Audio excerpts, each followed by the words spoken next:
কেমন আছেন সবাই? আশা করি সবাই ভালো আছেন এবং সুস্থ আছেন। আমাদের বাচ্চা ডায়েরি চ্যানেলে নতুন হয়ে থাকলে সাবস্ক্রাইব করে পাশে থাকা বেল আইকনে ক্লিক করে দেবেন। ধন্যবাদ। গল্পটা শোনার পর লাইক, কমেন্ট ও শেয়ার করে সবাইকে দেখার সুযোগ করে দেবেন। আর আপনারা কেমন ধরনের রোমান্টিক ভালোবাসার গল্প শুনতে চান সেটা কমেন্ট করে জানাতে ভুলবেন না।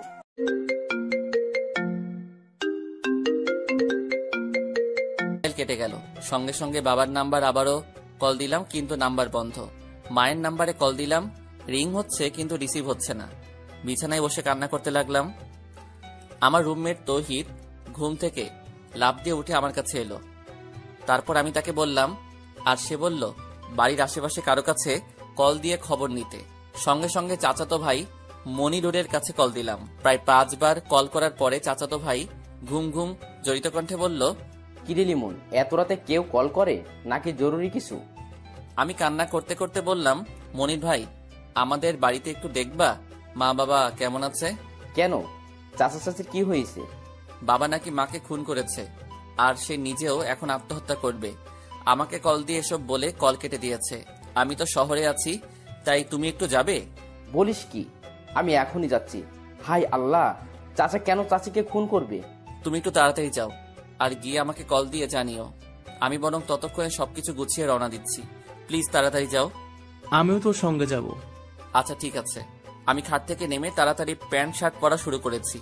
তৌহিদ কি করবে বুঝতে না পেরে আমাকে বলল, সত্যি সত্যি যদি চাচা আর চাচির বিপদ হয়ে যায় তবে তো। প্লিজ এমন বলিস না। পৃথিবীতে আমার মা বাবা ছাড়া কেউ নেই। আচ্ছা, মাথা ঠান্ডা কর আর চল তাড়াতাড়ি। রুম থেকে বের হয়ে রাস্তায় হাঁটছি। কোনো ধরনের গাড়ি দেখতে পাচ্ছি না। মেইন রাস্তার দিকে গিয়ে কিছু একটা পাওয়া যেতে পারে, তাই স্টেডিয়ামের দিকে যাচ্ছি। মুজগন্নি বাস স্ট্যান্ডে এসে একটা মাহিন্দ্রা পেলাম। রাতের বেলা 2-1টা গাড়ি চলে জানতাম, তাই উঠে বসলাম। মাহিন্দ্রার মধ্যে বসা অবস্থায় মনির ভাই কল দিলেন। হ্যাঁ মনির ভাই। লিমন, তোদের রুমের দরজা তো ভিতর থেকে বন্ধ করা, ভিতরে বাতি জ্বলে, কিন্তু ডাকাডাকি করে কোনো শব্দ পাচ্ছি না। এখন কি করব? আপনি দরজা ভেঙে ভিতরে প্রবেশ করুন, তাড়াতাড়ি করুন মনির ভাই। সত্যি সত্যি যদি তেমন কিছু হয়ে যায় তাহলে আবার পুলিশের ঝামেলা হবে না তো? কারণ পুলিশ যদি তখন বলে যে আমি দরজা কেন ভেঙে প্রবেশ করলাম। না, কিছু হবে না। আমি তখন বলবো যে আমার নির্দেশে আপনারা দরজা ভেঙেছেন। আচ্ছা ঠিক আছে। কল কেটে দিয়ে এক অস্থিরতার মধ্যে হা হুতাশ করতে লাগলাম। ভিতরে ঢুকে তারা কি খবর দেয় সেটা অনুমান করতে কষ্ট হচ্ছে। আমার মা বাবার মধ্যে তো কোনো রাগারাগি দেখিনি কোনোদিন, তাহলে কেন এমন করবে বাবা? মিনিট 10 পরে মনির ভাই কল দিয়ে কাপা কাপা গলায় বলল, লিমন তুই কোথায়? আমি চিৎকার করে বললাম, মনির ভাই আমি গাড়িতে আছি, কিন্তু মা বাবা ঠিক আছে তো? কিছু ঠিক নেই লিমন, চাচা চাচি দুজনের লাশ হয়ে গেছে। লিমন তুই তাড়াতাড়ি আয়, তোর বাবা মা আর দুনিয়ায় নেই। আমি তখন একটা চিৎকার করে আর কিছু বলতে পারি নাই। তৌহিদ আমাকে শক্ত করে জড়িয়ে ধরে রইল। মাহিন্দার মধ্যে আরো 2জন যাত্রী ছিল, তারা কৌতূহল নিয়ে তাকিয়ে রইল। রূপসা নদীর ঘাটে গিয়ে কোনো গাড়ি পাওয়া যাচ্ছে না। কিছুক্ষণ পর তৌহিদ বলল, আমাদের বন্ধু পারভেজের তো বাইক আছে, তাকে কল দিয়ে কি আসতে বলবো? হ্যাঁ চেষ্টা কর। পারভেজের বাসা টুটপাড়া কবরস্থানের কাছেই। সে শুনেই সঙ্গে সঙ্গে বাইক নিয়ে বেরিয়ে এলো। আধা ঘন্টা পরে সে যখন আমাদের কাছে এসে পৌঁছালো তখন 3 জনে মিলে রূপসা ব্রিজের দিকে যাচ্ছি। আমাকে মাঝখানে বসিয়ে তৌহিদ শক্ত করে ধরে রেখেছে। পারভেজ তখন যতটা সম্ভব সাবধানে বাইক চালাচ্ছে। পিরোজপুর গ্রামের বাড়িতে যখন পৌঁছালাম তখন দিনের আলো ফুটতে শুরু করেছে। এর মধ্যে আমাদের বাড়ি ভর্তি মানুষের আনাগোনা দেখা যাচ্ছে। ভোররাত থেকে যারা শুনেছে তারা সবাই চলে এসেছে। থানা থেকে পুলিশ এখনো আসেনি, তাই লাশ ঠিক সেভাবেই পড়ে আছে। মা বাবার শোবার ঘরে ফ্লোরে গলাকাটা মরদেহ অবস্থায় পড়ে আছে আমার প্রিয় মা। তারই কাছে গলাকাটা অবস্থায় পড়ে আছে বাবা, আর বাবার হাতের কাছে একটা ছুরি। দেখেই মোটামুটি বোঝা যাচ্ছে যে বাবা নিজেই নিজের গলা কেটে ফেলেছে। কিন্তু কেন, কিসের জন্য? বাবার মনে তো এমন কোনো কষ্ট ছিল না যাতে করে সে এভাবে মাকে খুন করে নিজে আত্মহত্যা করতে পারে। তাহলে কারণ কি? আমার চিৎকারে তখন ঘরের দরজা জানালা সব ভেঙে যাবার উপক্রম। মনির ভাই, পারভেজ ও তৌহিদ মিলে আমাকে ধরে রাখতে ব্যস্ত। এমনটা কেন হয়ে গেল? আমি এখন কি নিয়ে বাঁচবো? কে আমাকে নিজের হাতে রান্না করে খাওয়াবে? আর কে আমার জন্য বাজারের শ্রেষ্ঠ মাছ কিনে নিয়ে আসবে? হঠাৎ করে চোখ বন্ধ হয়ে যাচ্ছে, সবকিছু চোখের সামনে ঘুরছে। মনে হচ্ছে জ্ঞান হারাচ্ছি। যদি কেউ চোখ মেলে তাকালাম তখন আমি শুয়ে আছি ঘরের সম্মুখের বারান্দায়। এই বিছানায় আমি বাড়িতে এলে ঘুমাতাম, আর বাড়িতে যখন থাকতাম না তখন বাবা বিকেলে বিকেলে এখানে দুপুরের পরে বিশ্রাম করত। বাবার শরীরে সেই পান খাওয়া গন্ধ নাকে আসছে। ধুম করে বিছানায় উঠে বসলাম। তৌহিদকে বললাম, মা বাবা কই? পুলিশ এসে নিয়ে গেছে। ময়নাতদন্তের পরে নাকি আমাদের কাছে নিয়ে আসবে। অসম্ভব, আমার বাবা বলে গিয়েছে যেন তাদের লাশ কাটাছেঁড়া না করা হয়। কিন্তু তুই হয়তো চাইলে রাখতে পারতি, তবে তুই অজ্ঞান থাকার কারণে কিছু করতে পারিনি।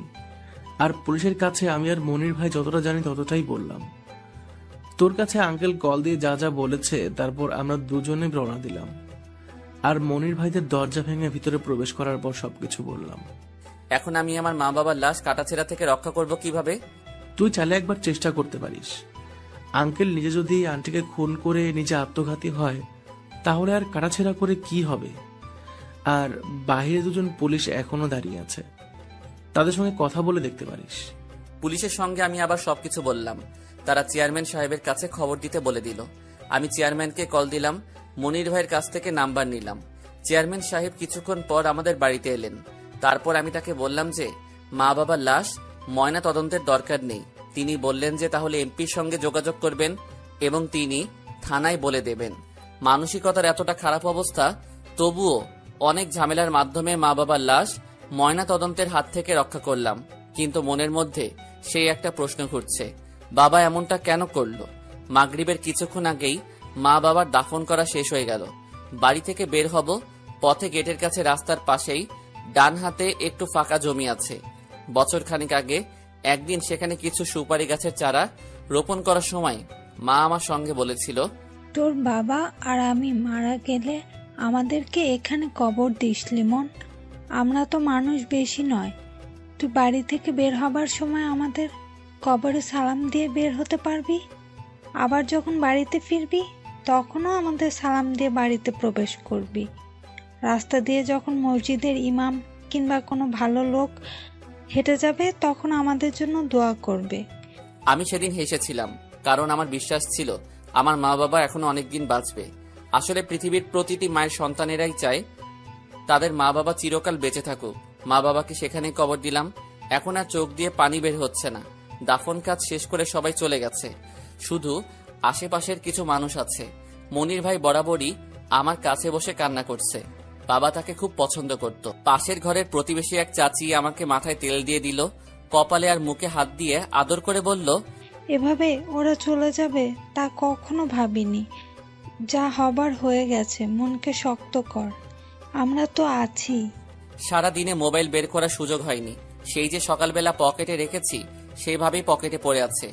বের করে দেখি মোবাইল বন্ধ হয়ে গেছে। চালু করতে গিয়ে দেখি চার্জ আছে, তাহলে মনে হয় চাপ লেগে বন্ধ হয়েছে। কারণ মোবাইলের ব্যাটারি একটু লুজ, তাই মাঝে মাঝে ধাক্কা লেগে বন্ধ হয়ে যায়। কাগজ দিয়ে জাম করে রাখি। মোবাইল চালু করলাম, তারপর কল লিস্টে গিয়ে বাবার নাম্বারের দিকে তাকিয়ে রইলাম। গতকাল রাতেও এমন সময় খাবার খেয়ে কল দিয়ে কথা বলেছিলাম, মাত্র 24 ঘন্টা। ইস! হঠাৎ করে চোখ গেল উপরে মেসেজের চিহ্নের উপর। মেসেজ অপশনে গিয়ে দেখি অনেকগুলো মেসেজ। সচরাচর সিম কোম্পানির অজস্র অপ্রয়োজনীয় মেসেজের জন্য এখন মেসেজ চেক না করে ডিলিট করতাম, কিন্তু সেগুলোর মধ্যে বাবার নাম্বার দিয়ে একটা মেসেজ দেখে অবাক হলাম। গতকাল রাত 2:53 মেসেজ এসেছে, আর বাবা আমাকে কল করেছিল রাত 3:09। মেসেজ পড়ে আমার হাত কাঁপছে। লেখা আছে, তোকে বাঁচাতে গিয়ে তোর মাকে খুন করলাম এইমাত্র।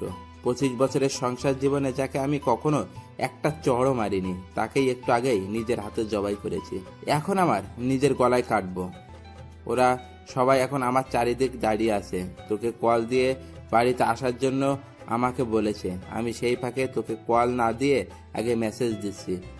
ওদের বলেছি যে নাম্বার খুঁজে পাচ্ছি না, তোকে কল দিয়ে আমি হয়তো নিরুপায় হয়ে বাড়িতে আসতে বলবো, কিন্তু খবরদার তুই আসবি না। কারা এসব করছে সেটা তোর জানার দরকার নেই, কিন্তু তুই আর কোনোদিন গ্রামের বাড়িতে আসবি না বাবা, না হলে ওরা তোকে খুন করে ফেলবে। আমি চাই না যে আমাদের মৃত্যুর জন্য তুই প্রতিশোধ নিস, তাই সেই খুনিদের নাম বললাম না। আমি আর তোর মা তোর জন্য জীবন দিয়ে গেলাম। আমাদের স্বপ্ন ছিল তুই অনেক বড় হবি রে। আমাদের স্বপ্ন পূরণ করিস বাবা। আকাশে বসে যেন তোকে দেখে আমি আর তোর মা হাসতে পারি। বাবার মেসেজ দেখে শরীর কাঁপছে। আমি তো এই মেসেজ গতকাল দেখিনি। বাবা আমাকে গ্রামের বাড়িতে আসতে নিষেধ করেছে, কিন্তু আমি তো না জেনে চলে এসেছি। তাহলে কি আমাকে এখন তারা খুন করবে? কিন্তু কারা খুন করবে? শেষ রাতের দিকে আমাদের ঘরে আগুন লাগিয়ে দেয় শত্রুরা। আমার 3 জন তখন ঘুমাচ্ছিলাম।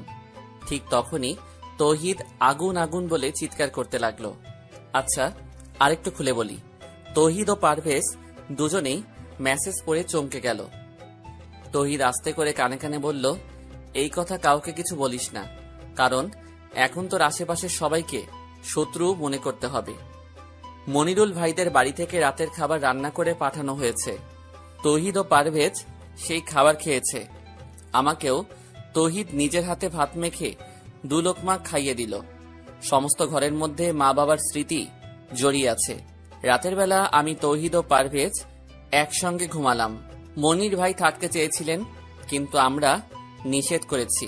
রাত 10টার দিকে আমার স্কুলের শিক্ষক এসেছিলেন দেখা করতে। অনেক কিছু উপদেশ দিয়ে 25-30 মিনিট পরে বিদায় নিয়ে চলে গেলেন। কারা হতে পারে সেই খুনের আসামি? আমাকে মারার জন্য কেন তাদের পরিকল্পনা? বাবা কেন আমাকে এসব থেকে আলাদা হতে বলল? লিমন, তুই ঘুমানোর চেষ্টা কর বন্ধু। আমি আর তৌহিদ জেগে আছি। যদি সত্যিই কেউ তোদের শত্রু থাকে তাহলে অবশ্যই হামলা করতে পারে। কিন্তু কেন করবে এমন? আমার তো কোনো শত্রু নেই, আর তাছাড়া আমরা কারো ক্ষতি করিনি কোনোদিন। দোস্ত, আজকাল ভালো মানুষদের ধ্বংস করার জন্য পৃথিবীতে অনেক খারাপ মানুষ আছে রে। নিশ্চয়ই এখানে অনেক বড় কিছু ঘটনা আছে, তাই সেটা আমাদের খুঁজে বের করতে হবে। কিন্তু বাবা তো আমাকে গ্রামে আসতে নিষেধ করেছে। তাহলে কি বাবার শেষ অনুরোধ রাখতে পারবো না? তুই নিজে গ্রাম ত্যাগ করবি, কিন্তু গোয়েন্দা বা সিআইডি মোতায়েন করতে হবে। তারা অবশ্যই এই রহস্যের উন্মোচন করতে সক্ষম হবে। তখন সবকিছু পরিষ্কার হবে। এরপরই আমরা চুপচাপ শুয়ে রইলাম। বাহিরে ও ঘরের মধ্যে বৈদ্যুতিক বাতি জ্বলছে। মা বাবার কত স্মৃতি মনে পড়ে যাচ্ছে। চোখ বেয়ে অজান্তেই অগোচরে পানি বের হয়ে আসছে। এইভাবেই কখন চোখ বন্ধ করে ছিলাম জানি না, কিন্তু হঠাৎ করে তৌহিদের মুখে আগুন আগুন চিৎকার শুনে খুব ভয় পেয়ে বিছানায় বসলাম। দোস্ত, তাড়াতাড়ি বের হতে হবে, নাইলে সবাই আগুনে পুড়ে মারা যাবে। কিন্তু আমরা যখন দরজা খুলে বের হতে যাব, তখন দেখি দরজা বাহির থেকে বন্ধ করা। 3টা দরজা দিয়ে বাহির হওয়া যায়, কিন্তু সবগুলোই বাহির থেকে বন্ধ করে রাখা হয়েছে। গতকাল যেই পিছনের দরজা ভেঙে মনির ভাই প্রবেশ করেছিল, সেটা আজকে একদম ভালো করে পেরেক ঠুকে বন্ধ করে দিয়েছি। কিছু বাকি 2টি দরজা কারা বন্ধ করলো? আমাকে যারা খুন করতে চায় তারা কি এসব করছে? পশ্চিমে একটা নড়বড়ে জানালা ছিল, সেটাই এক ধাক্কা দিয়ে ভেঙে দিল পারভেজ। তারপর আমি, পারভেজ ও তৌহিদ বেরিয়ে গেলাম। আগুন সেই সময় প্রায় সমস্ত টিনের চালে ছড়িয়ে গেছে। ইটের দেয়াল হলেও কাঠ আর টিনের চালের ছাউনি দিয়ে ঘেরা ঘরটা চোখের সামনে পড়ছে। তৌহিদ ও পারভেজ দুজনেই সামনের দরজা বাহির থেকে খুলে পারভেজের বাইক বের করলো। আরো কিছু জিনিসপত্র বের করতে চেয়েছিল, কিন্তু পরিস্থিতি খুবই অস্বাভাবিক। আবারও সেই চিৎকার চেঁচামেচি শুনে গভীর রাতে অনেকেই ছুটে এসেছে। পানি ঢেলে আগুন নিভে যাবে, তাই পানি নিয়ে ব্যস্ত অনেকে। আমি শুধু ঘরের সামনের আম গাছের গোড়ায় ঘাপটি মেরে বসে রইলাম। সকালবেলা পুলিশ এসেছে, আবার চেয়ারম্যান সাহেব নিজেও উপস্থিত হয়েছেন, কিন্তু মা বাবার স্মৃতি বিজড়িত ঘরটা দাঁড়িয়ে আছে পোড়া এক বিভৎস রূপ ধরে। আপনারা তখন কোথায় ছিলেন? আগুনের ঘটনা প্রথম কে দেখে? জি স্যার, আমি প্রথমে দেখতে পেয়েছি। আমার কান খুব পাতলা, ঘুমের মধ্যে পালানোরা শব্দটাও কানে আসে। আমি যখন শুনি যে টিন পড়ছে আর স্ক্রু একটা একটা করে পটপট করে ছুটছে, তখন চিৎকার করেছি। আপনারা বাইরে বের হওয়ার পর কেউ কি তখন এখানে ছিল বা আক্রমণ করতে চেয়েছিল? না স্যার, তেমন কিছু নয়। আমরা তো এখানে সম্পূর্ণ ফাঁকা দেখেছি। আচ্ছা লিমন সাহেব, আপনার মা বাবার সঙ্গে কারো শত্রুতা ছিল? যেহেতু এখন একটা আক্রমণ হয়েছে, তাও আমরা কিছু শত্রুদের সন্দেহ করি। তেমন কোনো শত্রু নেই যারা খুন করবে। আমরা সবসময় ঝামেলা এড়িয়ে চলতাম।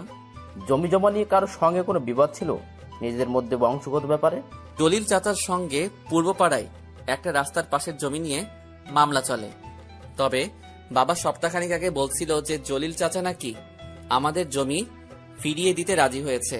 এমন তো হতে পারে সেই জলিল পরিকল্পনা করে ইচ্ছে করেই জমি ছেড়েছে, কারণ মনে মনে একদম খুন করার ষড়যন্ত্র ছিল। আমি সেটা জানি না। আপনার কি ধারণা আপনার মা বাবা দুজনে আত্মহত্যা করেছে নাকি খুন করা হয়েছে? হ্যাঁ স্যার, লিমনের বাবা আমাকে কল করার আগে একটা মেসেজ দিয়েছিল, কিন্তু সেই মেসেজ চেক করা হয় নাই বলে জানতাম না। তাকে কেউ খুব ভয় দেখিয়ে আত্মহত্যা করতে বাধ্য করেছে। ও মাই গড, বলেন কি? দারোগা সাহেব মেসেজটি জোরে জোরে পড়লেন। চেয়ারম্যান সাহেব গভীর চিন্তার মধ্যে হারিয়ে গেল, সেটা বোঝা যাচ্ছে। জলিল মিয়াকে ভালো করে জিজ্ঞেস করতে হবে বলে দারোগা সাহেব বাজারে চলে গেলেন। দুপুর পর্যন্ত অনেকেই আমাদের বাড়িতে ছিলেন। দুপুরে খাবার খেলাম প্রতিবেশী মনু আর কাকার বাড়িতে। কাকিমা রান্না করে রেখেছিল, কিন্তু আমি যাইনি বলে পাঠিয়ে দিয়েছে। বিকেলের দিকে পারভেজ খুলনা চলে গেল, তবে আমাকে নিয়ে যাবার খুব চেষ্টা করেছে। তুই এখানে থাকলে কিন্তু অনেক বিপদে পড়বি লিমন। তার চেয়ে খুলনা বরং শহরে চল তাড়াতাড়ি, তাহলে সেখানে মোটামুটি নিরাপত্তা আছে। কিন্তু সেখানে আঙ্কেল নিজে তোকে আসতে নিষেধ করেছে। সেখানে তুই কি করবি দোস্ত? নিজের জীবনের বিপদ ডেকে এনে ভুল করিস না বন্ধু, চল আমার সঙ্গে। আমি রহস্যের শেষ দেখে যেতে চাই পারভেজ। কারা আমার মা বাবার সর্বনাশ করেছে, আমি সেই গোপনীয় সবকিছু পরিষ্কার করতে চাই, না হলে শান্তি নেই। তুই বরং সাজু ভাইয়ের সাহায্য নিতে পারিস। তোর মনে আছে সাজু ভাইয়ের কথা? হ্যাঁ মনে আছে, কিন্তু তিনি কি আসবেন আমার মা বাবার খুনের রহস্য বের করতে? আমাকে কে বা কারা খুন করতে চাই সেই রহস্যের উন্মোচন কি সাজু ভাই করতে পারবে?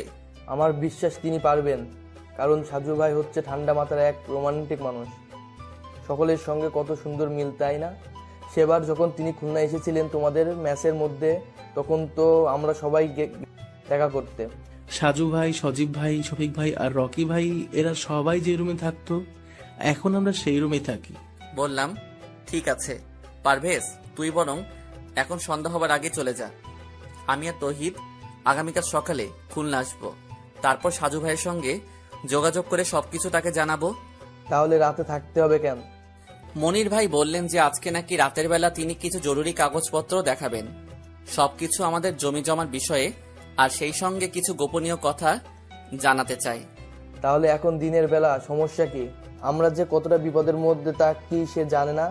তাদের বাড়িতে সমস্যা হবে না পারভেজ, আর শুধু শুধু চিন্তা করিস না তো। ঠিক আছে, সাবধানে থাকিস, আর আগামীকাল সকালে উঠে রওনা দিস লিমন। আচ্ছা ঠিক আছে।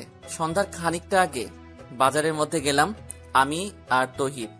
কিছুক্ষণ দাঁড়িয়ে থাকার পর একদম কর্নারের হোটেলের মালিক শাহজাহান কাকা আমাকে ডাকলেন।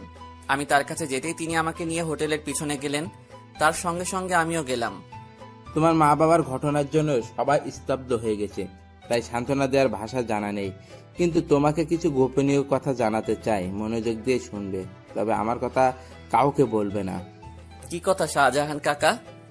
তোমার জলিল চাচার সঙ্গে ওপারে যে জমি নিয়ে মামলা ছিল সেটা কেন শেষ হয়েছে জানো? না তো। তোমার বাবা জলিল মিয়াকে ওই জমির জন্য টাকা দিয়েছে নতুন করে। কিন্তু ওটা তো আমাদের জমি, তাহলে কেন বাবা আবার টাকা দিবে? কারণ জমিটা নাকি তোমার খুব পছন্দের। তুমি নাকি সেখানে একটা পার্কের মতো মনোরম স্থান বানিয়ে বাগান করতে চাও। হ্যাঁ, কিন্তু তোমার বাবা আমাকে বলেছিলেন যে তোমার নাকি খুব ইচ্ছে ওখানে বাগান করবে, তাই তিনি অনেক চেষ্টা করেও জমিটা রক্ষা করতে চেয়েছে, কিন্তু নিজেই। জমির বিনিময়ে যদি জলিল চাচা টাকা নিয়ে থাকে তাহলে আবার ঝামেলা কিসের? সেখানেই ঝামেলা লিমন। আমি তো হোটেলের মানুষ, তাই অনেক কিছু জানি। কারণ বাংলাদেশের মধ্যে হোটেল বা চায়ের দোকানে সবচেয়ে বেশি আলোচনা হয়, দলীয় বা বিরোধী দলীয় সকল পক্ষের কথা জানা যায়। সকালে এক গ্রুপ আর বিকেলে অন্য গ্রুপ। আপনি কি তেমন কিছু জানেন? না বাবা, তবে আমারও পরিবার আছে, তাই বেশি কিছু বলে বিপদে পড়তে চাই না। যতটুকু বললাম ততটুকু দিয়ে খুঁড়তে আরম্ভ করো। কিছু খুঁড়তে আরম্ভ করো, সাপ এমনিতেই বের হবে। এতটুকু লিখে একটু দম নিল লিমন, তারপর আবারও লিখতে আরম্ভ করলো। বাজার থেকে আমি, তৌহিদ আর মনিরুল ভাই ফিরে আসলাম। জলিল চাচার কথা কাউকে কিছু বলিনি এখনো। সাজু ভাই, আমি শুধু আপনার কাছে এগুলো জানিয়ে দিচ্ছি। বাড়িতে ফিরে এসে বারবার মনে হচ্ছে যে বিকেলে পারভেজের সঙ্গে চলে গেলে ভালো হতো, কারণ রাত যতই গভীর হচ্ছে ততই ভয় লাগছে। সবাই খাবার খেয়ে এখন ঘুমিয়ে আছে। রাত 11টা পেরিয়ে গেছে, আর গ্রামের বাড়িতে রাত 11টা মানে হচ্ছে অনেক রাত্রি। আমার কেন যেন মনে হচ্ছে আজকে রাতের মধ্যে আমারও কিছু একটা হয়ে যাবে। তেমন কোনো কারণ নেই, তবে বারবার সেটাই মনে হচ্ছে। হয়তো মনের ভয়। কিন্তু মনে হচ্ছে সেটা সত্যি। তাছাড়া ক্ষুদ্র একটা কারণ আছে। একটু আগে হঠাৎ করে জানালার পর্দার আড়ালে কাউকে দাঁড়িয়ে থাকতে দেখেছি। আমি আস্তে আস্তে জানালার কাছে গেলাম, আর তখন কারো পায়ের শব্দ দ্রুত সরে যেতে শুনতে পেলাম। তৌহিদকে সেই কথা বললাম, কিন্তু সে তেমন গুরুত্ব না দিয়ে ঘুমিয়ে আছে।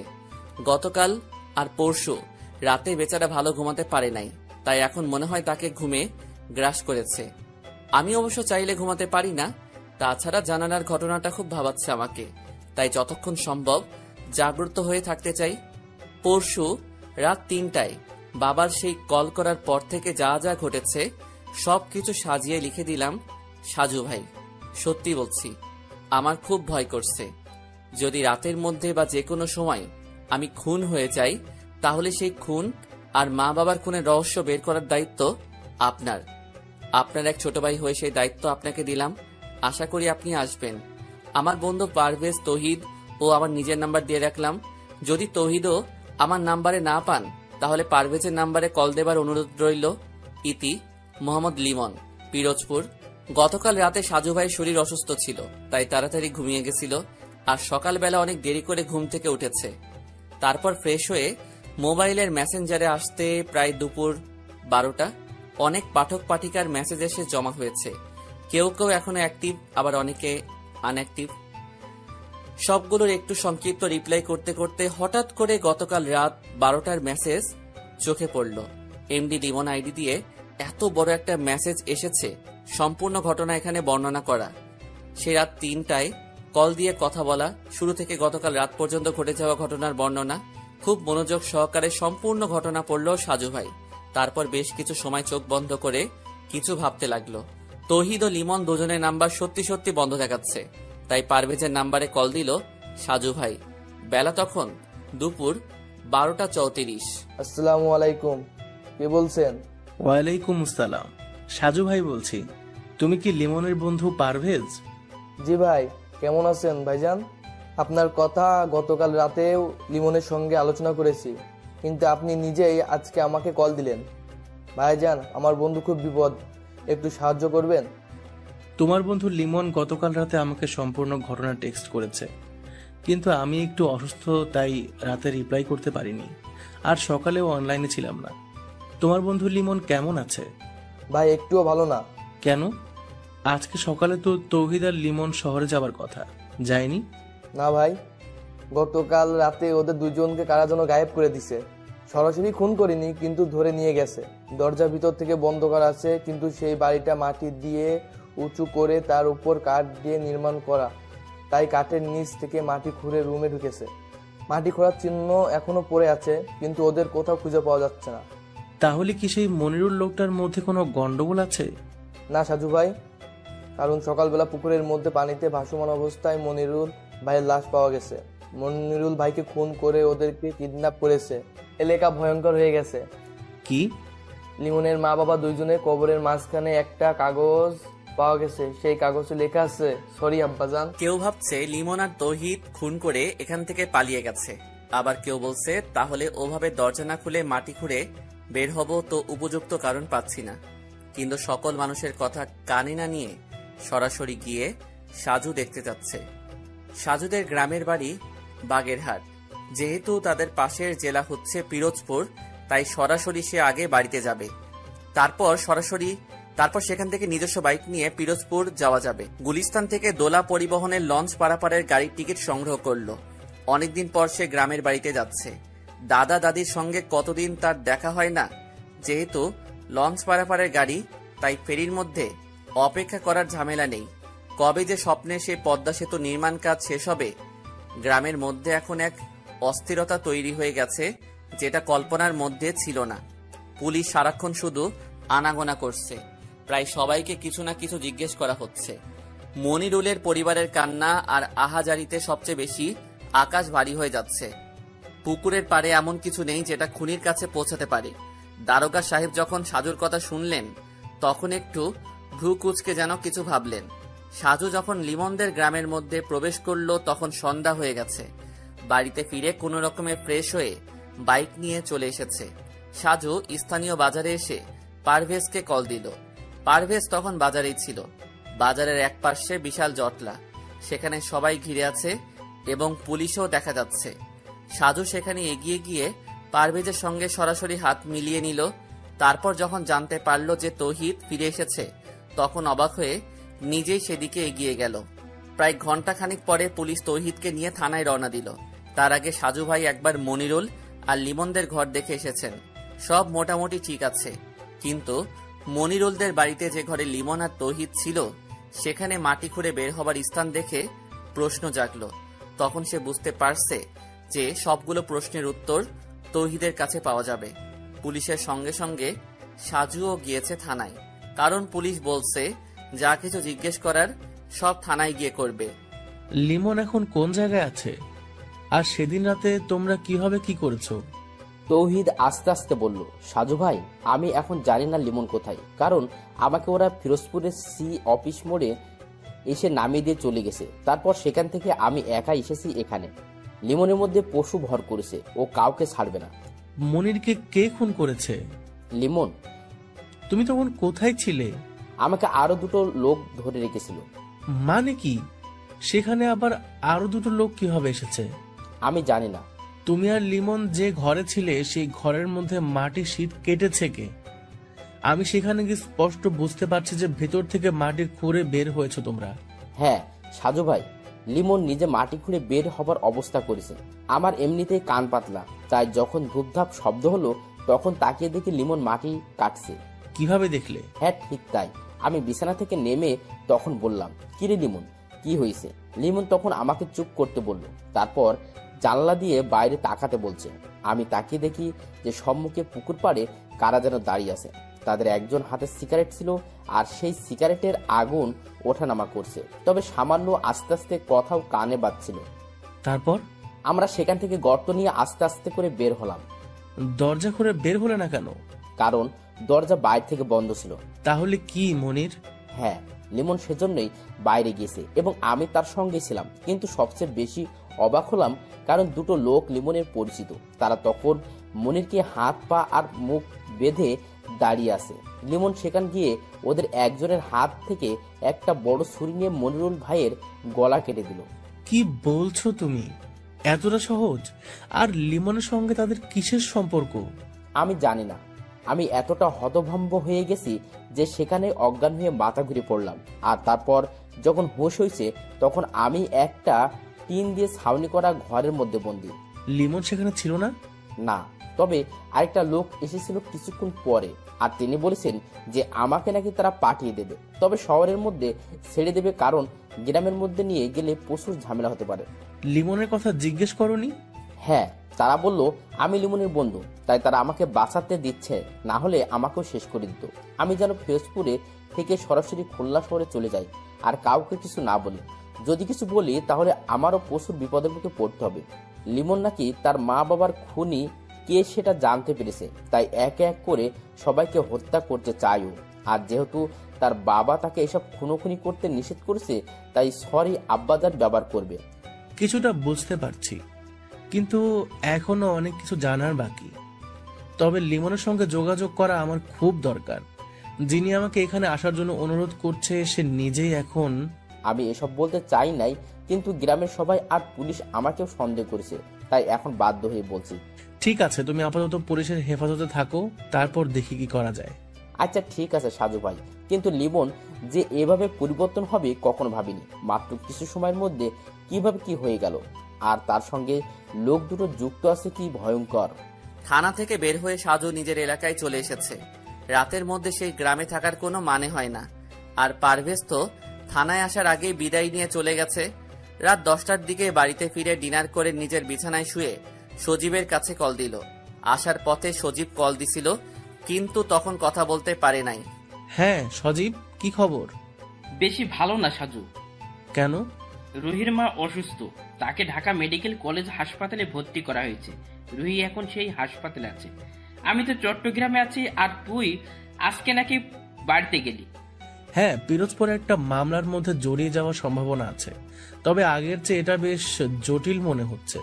কি রকম? ছেলেটা খুলনায় আমরা যেই মেসে ছিলাম সেই মেসেই থাকে। ওর মা বাবা দুজনেই যে কোনো অদৃশ্য কারণে আত্মহত্যা করেছে। কিন্তু সেগুলোর পেছনে একটা চক্র কাজ করছে। তাদের সন্দেহ করে এখন ওই ছেলে খুন করা শুরু করেছে। বেশি জটিল সমস্যা? হ্যাঁ, আর একা একা ভালো লাগে না। রকি বা তুই যে কোনো একজন সঙ্গী হলে ভালো হতো। তাহলে ছুটি নিয়ে আসবো নাকি? যদি পারিস তবে বেশ ভালো হবে। ঠিক আছে, কালকে অফিসে গিয়ে দেখি। অনেক ধন্যবাদ বন্ধু। আচ্ছা, তুই একটু সময় করে রুহির কাছে কল দিয়ে কথা বলিস। বেচারির বাবার তো তোর জন্য ফাঁসি হয়ে গেল, এখন তার মা অসুস্থ হয়ে গেছে, তাই খুব কান্না করছে। আচ্ছা ঠিক আছে। 3-4 দিন ধরে শরীরে হালকা জ্বর, গতকাল রাতে তাই তাড়াতাড়ি ঘুমিয়েছিল। আজকে ভ্রমণ করে আরো বেশি ক্লান্ত লাগছে, তাই বিছানায় শুয়ে একটু পরেই ঘুমিয়ে গেল সাজু ভাই। সকালবেলা 10:30টার দিকে ঘুম ভেঙে গেল, তাও আবার দাদির ডাকাডাকিতে। দাদির কাছে জানতে পারলো যে কে যেন তার সঙ্গে দেখা করতে এসেছে।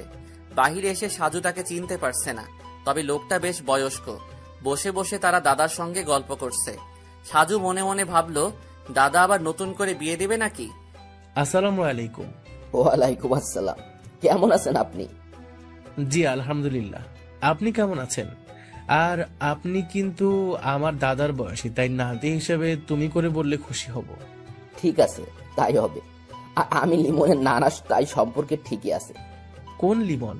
যার মা বাবা দুজনই খুন হয়েছে, আর লিমন নিজে এখন কোথায় আছে কেউ জানে না।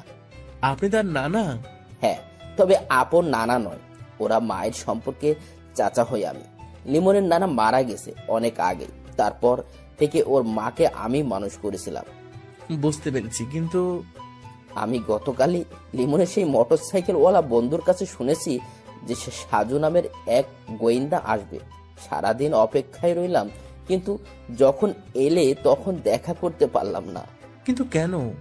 আজ সকালে থানায় গিয়ে তোমার বিষয় জানতে পারি, তবে গতকালই লিমনের বন্ধুর কাছে শুনেছি তোমার বাসা বাগেরহাট আর এই উপজেলায়। আমি এক সময় পিরোজপুর জেলা স্কুলের শিক্ষক ছিলাম। আমার এক ছাত্র আছে তোমাদের এই গ্রামের মধ্যে। আজকে সকালে যখন তাকে তোমার নাম করে জিজ্ঞেস করেছি, তখন সে তোমার ঠিকানা দিয়েছে। আমাকে এতটা জরুরি ভিত্তিতে খুঁজে বের করার কারণ কি? লিমনের মা বাবার বিপদের আশঙ্কা আমি আগে করেছিলাম, আর তারাও জানতো লিমনের বাবার কাছে একটা স্বর্ণের পুতুল আছে, খাঁটি স্বর্ণের পুতুল। বলেন কি? কিভাবে কি? এমন সময় সাজুর মোবাইল বেজে উঠল। নাম্বার দেখে চিনতে পারল সাজু। গতকাল রাতে থানা থেকে বের হওয়ার সময় সাজু ভাই থানার দারোগা সাহেবের নাম্বার নিয়ে এসেছেন এবং তার নিজের নাম্বারও দিয়ে এসেছে। Hello sir. সাজু সাহেব, আপনি কোথায়? আমি তো বাড়িতে। আপনি? আমি এখন সেই লিমনদের গ্রামের মধ্যে তাদের স্থানীয় বাজারে আছি। লিমন তো আজকে রাতে এই বাজারের হোটেল মালিক শাহজাহানের নামের লোকটাকে খুন করেছে। কি? আর কিভাবে নিশ্চিত হলেন খুনটা যে লিমন করেছে? লাশের পাশে চিরকুট ছিল, সরি আব্বাজান, আর আপনাকে উদ্দেশ্য করে কিছু কথার লেখা। আমাকে উদ্দেশ্য করে? হ্যাঁ সাজু সাহেব। কি লেখা আছে সেখানে? লেখা আছে, সাজু ভাই আমাকে ক্ষমা করবেন প্লিজ। আপনাকে যখন আমি ডেকেছি তখনও আমি রহস্য জানতাম না, কিন্তু এখন আমার চোখের সামনে সবকিছু পরিষ্কার, তাই আপনার কোনো সাহায্যের দরকার নেই। আমার মা বাবার হত্যার বিচার আমি নিজেই করব। খুব ভালো হয় যদি আপনি আর আমাদের গ্রামে না আসেন, কারণ আপনি থাকলে আমার ঝামেলা হবে। তাই আপনাকে সাবধান করে দিচ্ছি, আমার পথের মধ্যে যদি কোনো বাধা হয়ে দাঁড়ান তাহলে কিন্তু আপনাকেও বিপদে পড়তে হবে। তহিদকে মেরে ফেলা উচিত ছিল, শালাকে বন্ধু ভেবে ছেড়ে দিয়েছি, আর সে সবকিছু বলে দিয়েছে। ভেবেছিলাম যে লুকিয়ে লুকিয়ে প্রতিশোধ নিতে পারবো, কিন্তু ওর জন্য আর হলো না। তৌহিদকে সাবধানে থাকতে বলবেন, কারণ ওকে নিষেধ করার পরও যখন সবকিছু বলে দিয়েছে তখন কিছুটা মূল্য দিতে হবে তাকে। এই শাহজাহান কাকা আমার বাবার সঙ্গে বেইমানি করেছে, বাবার কাছ থেকে পুতুলের কথা জেনে সেটা আরেকজনকে বলে দিয়েছে, তাই একে ঘুম পাড়িয়ে দিলাম। এখনো অনেক কিছু ঘটনার বাকি আছে, তবে খেলাটা আমি খেলতে চাই। দারোগা সাহেব, আমার মনে হচ্ছে যে লিমন এগুলো করছে না। আপনি কি লিমনের বন্ধু তৌহিদকে ছেড়ে দিয়েছেন নাকি আপনার হেফাজতে আছে? আমার কাছে আছে। তাকে আটকে রাখুন। নিশ্চয়ই তৌহিদ কোনো কিছু লুকাচ্ছে, কারণ একটা অদৃশ্য মেঘ চোখের সামনে ঘুরছে। দেখুন, সেটা হয়তো সম্ভব না। উপর মহল থেকে সকালবেলা কল এসেছে, তাই তৌহিদকে ছেড়ে দিতে হবে। মানে? তৌহিদের উপরে লোক আছে? হ্যাঁ, তার এক আঙ্কেলের সঙ্গে এমপি সাহেবের খুব ভালো সম্পর্ক আছে, তাই এমপি সাহেবের সুপারিশে ছাড়তে হবে। নিশ্চয়ই কোনো ঝামেলা আছে, না হলে তো এমন ছোট্ট বিষয় নিয়ে এমপি সাহেবের মাথা ব্যথা হবার কোনো কারণ নেই। আর একটি কথা সাজু সাহেব, জি বলেন। আপনাকে আর এই মামলার বিষয়ে এদিকে আসতে হবে না। আমরা সবাই লিমনকে ধরার চেষ্টা করছি। কিন্তু কেন? এখানে কোনো রহস্য নেই। সকালবেলা আমরা অর্ডার পেয়েছি যে লিমনকে যে কোনো মূল্য ধরে ফেলতে হবে, কারণ নিজের মা বাবার জন্য সে এখন হিংস্র মরিয়া হয়ে গেছে। সেই জন্য তাকে এই মুহূর্তে থামানো দরকার। আপনি কি লিমনের বাবার কাছে একটা পুতুল ছিল সেই বিষয়ে কিছু জানেন? কিসের পুতুল? স্বর্ণের পুতুল। না, জানতাম না, কিন্তু লিমনের চিঠিতে পুতুলের কথা উল্লেখ করা হয়েছে। ঘটনা কি? আমিও সঠিক জানি না, তবে সত্যি সত্যি যদি লিমনের বাবার কাছে সেই স্বর্ণের পুতুল থাকে তাহলে সেটা তিনি কোথায় পেলেন সেটা আগে জানতে হবে আমাদের। তারপর সেই পুতুল এখন কোথায় আছে আর তার সঙ্গে লিমনের নিজের জীবনের কোনো বিপদ আছে কিনা সেটা বের করতে হবে। কিন্তু আপনাকে তো এখন এইসবের মধ্যে থেকে দূরে থাকতে বলা হয়েছে। এটা অন্যায়। আমি আমার নিজের মতো কাজ করে যাব, সেখানে বেআইনিভাবে কেউ কিছু যদি বলে তবে মানবো কেন? সেটা আপনার ইচ্ছে, তবে আমাদের কাছ থেকে আপনি কোনো তথ্য বা সাহায্য পাবেন না। আপনাদের কাছ থেকে না পেতে পারি, কিন্তু যদি আপনার কাছে চাই? মানে হচ্ছে সমগ্র পুলিশের সাহায্য দরকার নেই, শুধু আপনার সহযোগিতা কামনা করছি। আশা করি আপনি আমাদের অনুরোধ রাখবেন, কারণ আপনার মধ্যে আমি সততা দেখেছি। পুলিশের আবার সততা? আমি ব্যক্তিগতভাবে আপনার সঙ্গে যোগাযোগ রাখতে চাই এবং এই মামলার রহস্য বের করতে চাই। আমি চেষ্টা করব আপনাকে সাহায্য করতে, কিন্তু একটা পরামর্শ দেবে। এখানে অনেক বড় রাজনৈতিক নেতাদের দল জড়িত আছে, তারা কিন্তু যে কোনো সময় যে কোনো কিছু করতে পারে। আপনি নিজের জীবন ঝুঁকিতে না ফেললে আপনার জন্য মঙ্গল হবে। অনেক অনেক ধন্যবাদ স্যার। বুঝতে পারছি সাজু সাহেব। আচ্ছা, বাদ দেন তো এইসব কথা। আপনার যখন যা দরকার সবকিছু আমাকে বলবেন, আমি আপনাকে সাহায্য করতে আপ্রাণ চেষ্টা করব। মোবাইলে কথা বলা শেষ করে সাজু ভাই আবার বুড়ো লোকটার দিকে তাকিয়ে বলল, লিমন তো আরেকটা খুন করেছে, বাজারের সেই শাহজাহান নামের লোকটাকে। বলো কি? আমি বুঝতে পারছি না। আপনি কি আমাকে সেই পুতুলের রহস্যের কি কি কারণ আছে সেটা বলবেন? সেটা বলার জন্য আমি এসেছি। একটু তাড়াতাড়ি বলবেন প্লিজ। আমি খুব অসুস্থ, আমার বসতে কষ্ট হচ্ছে। ঠিক আছে, সংক্ষিপ্ত করে বলে, মাসখানেক হবে লিমনের বাবা সুন্দরবন গেছিল খাঁটি মধুর জন্য। সেখানে যারা সচরাচর জঙ্গল থেকে মধু সংগ্রহ করে তাদের কাছ থেকে খাঁটি মধু কেনার জন্য গেল। একটা লোক সঙ্গে আমাদের ফিরোজপুরে পরিচয় হয়েছে তার। তিনি এখানে মধু বিক্রি করতে এসেছিলেন, কিন্তু মধু বিক্রি যখন শেষ ঠিক সেই সময় তার সঙ্গে দেখা হয়েছে লিমনের বাবার। তারপর সেই লোকটা বলেন যে তার বাড়িতে গেলে বা কিছুদিন পর সে আবার মধু নিয়ে আসবে। লিমনের বাবা তখন তার ফোন নাম্বার রেখে দিয়েছিল এবং নিজে গিয়ে মধু আনবে সেটাও জানিয়েছিল। তারপর যখন সেই লোকটার বাড়িতে গেল তখনই সেই লোকটা বাচ্চা মেয়েটির হাতে একটা পুতুল দেখতে পায়। ফাজলামো করে সেই ওই বাচ্চার হাত দিয়ে পুতুলটা নিয়েছিল, কিন্তু সেটা ধরার পরে হাতের অনুভবে কেমন খটকা লাগলো। লিমনের বাবা একসময় স্বর্ণের কারিগর ছিল, জানো তো তুমি? না, জানতাম না। প্রায় 15 বছর সেই কারিগর ছিল, তাই সেই স্বর্ণের পুতুল ধরে কেমন যেন অনুভূত হচ্ছে। সে তখন ওই লোকটার কাছে জিজ্ঞাসা করে পুতুলটা কোথায় পেয়েছে তারা। লোকটা বলে যে তিনি নাকি জঙ্গলের মধ্যে পেয়েছেন, তারপর লুঙ্গির ভাঁজে নিয়ে এসে মেয়েকে দিয়েছেন। তখন সেই লোকটাকে বলে লিমনের বাবা পুতুলটা নিজের সঙ্গে করে নিয়ে আসে।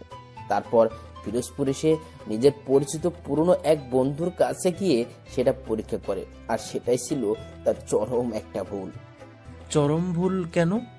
কারণ সে যেহেতু কারিগর ছিল তাই চাইলে নিজের ঘরে বসে পরীক্ষা পান, কিন্তু যখন প্রমাণিত হয়েছে যে ওটা খাঁটি স্বর্ণ তখন তার সেই স্বর্ণকার বন্ধুর মনে শয়তানি আরম্ভ হয়ে গেল। কিরকম? এত বড় একটা স্বর্ণের পুতুল দেখে যে কেউ তো লোভে পড়তে পারে, স্বাভাবিক। তারপর লিমনের বাবা তখন তার বন্ধুর কাছে সেই মধু বিক্রেতার কথা বলে দেয়। এটা ছিল তৃতীয় ভুল, কিন্তু বিশ্বস্ত বন্ধু তাই বলতে দ্বিধা করে নাই। সেই বন্ধু তখনই পরের দিন মধু বিক্রেতার কাছে চলে গেল, কারণ যেখানে ওটা পাওয়া গেছে সেখানে গিয়ে আরো সন্ধান করার জন্য। তারপর মধু বিক্রেতা তখন কৌতূহলী হয়ে গেল আর বারবার কাহিনী জানতে চাইলো। তখনই তিনি সেই পুতুলটা যে স্বর্ণের পুতুল সেটা তাকে বলে দেয়। হায় আল্লাহ! তখন মধু বিক্রেতা চলে এলো লিমনদের গ্রামের বাড়িতে এবং খুঁজে বের করলো তাদের বাড়ি। কিন্তু লিমনের বাবা পুতুলের কথা অস্বীকার করেন এবং তাকে চলে যেতে বলে। তখন লোকটা গিয়ে সরাসরি চেয়ারম্যান সাহেবের কাছে সবকিছু খুলে বলে। এবার আরেক লোভের জিহ্বা চকচক করা শুরু করেছে। তিনি তখন লিমনের বাবাকে বাজারে ডেকে পাঠালেন এবং খুন হওয়া শাহজাহান ব্যাপারীর হোটেলে বসে সবকিছু তাকে জিজ্ঞাসা করে। আস্তে আস্তে কথাটা ছড়িয়ে গেল দুই একজন বড় বড় মানুষের কাছে, আর তারা ভিন্ন ভিন্ন সময়ে রাতের আধারে দেখতে করতে আসতো। কেউ কেউ হুমকি দিত, আবার কেউ ছলে বলে কৌশলে কথা বের করতে চাইতো। এসব নিয়ে তিনি টেনশন করতেন? হ্যাঁ, একদিন আমার কাছে গিয়ে বিস্তারিত সব খুলে বলে আর পুতুলটা আমাকে দেখায়। তখন সে বলেছিল তার বিপদের কথা, তাকে যে কোনো মুহূর্তে কিছু করে ফেলতে পারে সেই কথা। তাহলে তো লিমনের বাবাও লোভী মানুষ, কারণ তিনি এটা একা একা হজম করতে চায়। হ্যাঁ ঠিক, আমি তাকে সেটাই বোঝাতে চেষ্টা করেছি, কিন্তু সে আমাকে ভুল বুঝে চলে আসে। তারপর এর মাত্র 3 দিনের মাথায় এমন একটা মর্মান্তিক ঘটনা ঘটে গেল। সেই পুতুল কোথায় কেউ জানে? এখন পর্যন্ত না। লিমনের বাবা সেটা নিজে মনে হয় লুকিয়ে রেখেছে। এই সমস্ত ঘটনা পুলিশের কাছে না বলে কেন আমাকে বলতে এসেছেন জানতে পারি? পুলিশের উপর বিশ্বাস নেই, আর তোমার বিষয়ে জানলাম যে তুমি মোটামুটি বড়লোক বাবার সন্তান। তোমার বাবা লন্ডনে থাকে, আর তাছাড়া তুমি গোয়েন্দা, তাই বলতে ইচ্ছা করছিল হয়তো সে খুনের রহস্য উন্মোচন করতে পারবে। তার তোমাকে সেই পুতুলের রহস্য নিয়ে এগোতে হবে। সেটাই তো বুঝতে পারছি না। আমি এখন আসি, বেলা প্রায় দুপুর পেরিয়ে গেল। না না, দুপুরে খাওয়া দাওয়া করে যান। না, আমি চলে যাব, কিন্তু অবশ্যই আবার তোমার সঙ্গে দেখা হবে। ঠিক আছে। লিমনের যখন জ্ঞান ফিরেছে তখন সে একটা বন্ধ রুমে বন্দি, সম্পূর্ণ নতুন স্থান। এমন ঘরের মধ্যে সে কিভাবে এসেছে সেটাই তো বুঝতে পারছে না।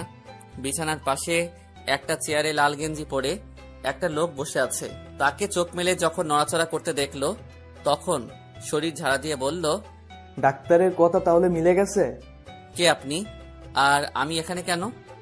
আমি কে সেটা তোমার না জানলেও চলবে, তবে তুমি এখানে আসো কারণ তোমাকে এখন পুলিশের লোকজন হন্যে হয়ে খুঁজছে। পুলিশ আমাকে? কিন্তু কেন? মনির ও শাহজাহান নামের হোটেল মালিকের খুন করার অপরাধে তুমি এখন মোস্ট ওয়ান্টেড আসামি। আমি কখন খুন করেছি? সেদিন রাতে আমি তো ঘুমিয়েছিলাম, তারপর তো কিছু মনে নেই। হা হা হা, তোমাকে অজ্ঞান করে রাখা হয়েছিল কারণ তোমার স্থানে অন্য কেউ খুন করবে, আর সেই খুনের দায় পড়বে তোমার উপর। তারপর হতে তুমি হবে নিরুপায়, এবং সেই নিরুপায় জীবন থেকে বাঁচতে হলে তোমাকে আমাদের বসের কথা মেনে চলতে হবে। বস? বস কে? সেটা তো বলা যাবে না। আমাকে যতটুকু বলতে বলা হয়েছে ততটুকুই বললাম। তোমার মা বাবার মৃত্যুর জন্য দায়ী লোকের মধ্যে 2 জন অলরেডি কবরে চলে গেছে। তোমার অবর্তমানে আমাদের বস নিজেই অন্য কাউকে দিয়ে কাজ করাচ্ছেন। তাতে আপনার বসের লাভ কি? তোমার বাবার কাছে একটা স্বর্ণের পুতুল ছিল, তিনি সেটা কোথায় রেখে দিয়েছে সেটা জানতে হবে। স্বর্ণের পুতুল? হ্যাঁ। এমন সময় একটা মেয়ে রুমের মধ্যে প্রবেশ করলো। তার হাতে ট্রেতে চায়ের কাপ, নাস্তার ব্যবস্থা আছে। লোকটা তখন মেয়েটার দিকে তাকিয়ে বলল, আমি একটু বসের সঙ্গে মোবাইলে কথা বলে আসি, তুমি ততক্ষণ একে নাস্তা করতে দাও। আর ভয় নেই, আমি দরজার বাইরেই আছি, যদি সে পালাতে চায় তাহলে।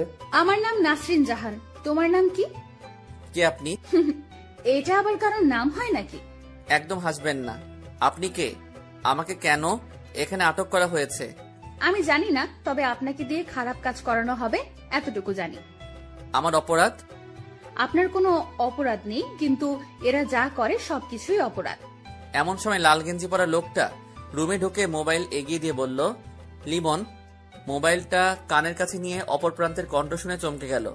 বিস্মিত হয়ে বলল, কাকা আপনি? সঙ্গে সঙ্গে মোবাইলের লাইনটা কেটে গেল। সন্ধ্যার খানিকটা পর লিমনদের গ্রামের মধ্যে প্রবেশ করল সাজু ভাই। তার সঙ্গে আছে তাদের গ্রামের একটা ছোট ভাই, যার নাম রাজু।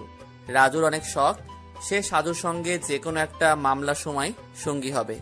যেহেতু এই মামলার মধ্যে রকি বা সজীব এখনো কেউ সঙ্গে নেই, তাই রাজুকে নিয়ে আজকে এসেছে। নিজের বাইক না নিয়ে সাজু ভাই এসেছে, কারণ বাইক আনলে সমস্যা হতে পারে। লিমনদের বাড়ি গিয়ে সে গোপনে আস্তে আস্তে বাগানের মধ্যে প্রবেশ করলো। চারিদিকে তখন ঈশার আজান দিচ্ছে। বেশ কিছুক্ষণ পর সাজু সেখান থেকে বের হবার জন্য উঠে দাঁড়ালো, কিন্তু এখানে আসার কোনো কারণ বুঝতে পারল না রাজু। হঠাৎ করে সেই অন্ধকার বাগানের মধ্যে কারো কথার শব্দ শুনতে পেল। কিছুক্ষণ মনোযোগ দিয়ে শোনার পরে হঠাৎ করে সেই ফিসফিস করে কথা বলতে থাকা স্থান থেকে একটা জোরে কাশি বের হলো। বাগানের মধ্যে চেয়ারম্যান সাহেবের কাশির শব্দ পেয়ে থমকে গেল সাজু ভাই। যদিও সে এখানে একটা আশঙ্কা নিয়ে এসেছে, কিন্তু চেয়ারম্যান যে নিজে উপস্থিত হবে সেটা বুঝতে পারে নাই। তবে নিজেকে কিছুটা ভাবনার মধ্যে নিয়ে গেল, কারণ সে চেয়ারম্যান সাহেবের সঙ্গে মাত্র একবারই দেখা করেছে। আর তখনই এই চেয়ারম্যানের কাশির শব্দ মগজে গেঁথে গেছে, কারণ সেদিন এই কাশিটা খুব বিরক্ত লাগছিল। একটু পরে চেয়ারম্যান সাহেব বাগান থেকে বের হয়ে গেল। সাজু ভাই ও রাজু দুজনে আস্তে আস্তে বের হলো। এই মুহূর্তে মুখোমুখি হওয়া যাবে না। মনের সকল প্রশ্ন চেপে রেখে অনুসন্ধান করতে হবে গভীরভাবে। নিজেদের এলাকায় ফেরার পথে রাজু জিজ্ঞেস করলো, আবার এখানে কেন এসেছিলাম সাজু ভাই? আর ওই লোকটা এখানে কেন? যেহেতু একটা পুতুল নিয়ে সবকিছুর গন্ডগোল, তাই সেটা অবশ্যই কেউ না কেউ অনুসন্ধান করবে। তাছাড়া যিনি এখানে এসেছেন তিনি এলাকার চেয়ারম্যান। তবে আমার অনুমান মিথ্যাও হতে পারে। তাহলে কি চেয়ারম্যান জড়িত? জড়িত হতে পারে, কিন্তু মূল নয়, কারণ এমন করে পরিকল্পনা করার সাহস তিনি একা নিতে পারবে না। লিমনের সঙ্গে কি কোনোভাবে যোগাযোগ করার চেষ্টা করছেন ভাই? না, কিভাবে করব? আমি তো জানি না। আচ্ছা, ভেবে দেখি। রাতে ডিনার করে সাজু কিছুক্ষণ বিছানায় বসে বসে ভাবতে লাগলো। সবকিছু যেন জট পাকিয়ে আছে। চেইন সেলাইয়ের মতো একবার খুলতে পারলে এক টানে সবটা খুলে যাবে, কিন্তু যদি গিট্টু লেগে যায় তাহলে মেলা মেলা সময় লাগবে। 1. তহিদ কেন মিথ্যা বলেছে? 2. লিমনের বাবার সেই পুতুল এখন কোথায়? 3. মনিরুল লোকটাকে খুন করলো কেন? রাত প্রায় গভীর। বিছানায় শুয়ে অন্ধকার রুমের মধ্যে কান্না করছে লিমন। মা বাবার কথা বড্ড মনে পড়ছে তার। সন্ধ্যাবেলা ঘুমিয়েছিল, তখনই বাবাকে স্বপ্নে দেখল। অনেক কিছু উপদেশ দিয়ে চলে গেল। ঘুম থেকে উঠে সেই সময় ধরে চোখের পানি পড়ছে। নিজে এখন অপরাধী হয়ে সবকিছুর জন্য দায়ী, অথচ সে কিছু জানেই না। দরজা খোলার ক্যাট করে শব্দ হলো। অন্ধকারে কেউ একজন দরজা খুলে প্রবেশ করলো। যিনি প্রবেশ করেছে তিনি হয়তো লুকিয়ে এসেছে, কারণ সে বাতি অন করে নাই। আস্তে করে বিছানার পাশে কিছুক্ষণ দাঁড়িয়ে রইল। তারপর একটা হাত এগিয়ে দিল লিমনের কপালে। মনে হচ্ছে সেই নাসরিন মেয়েটা এসেছে।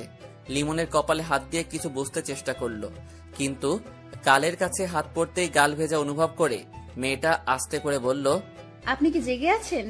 হ্যাঁ, জেগে আছি। কিন্তু আপনি এত রাতে এখানে কেন? কি হয়েছে?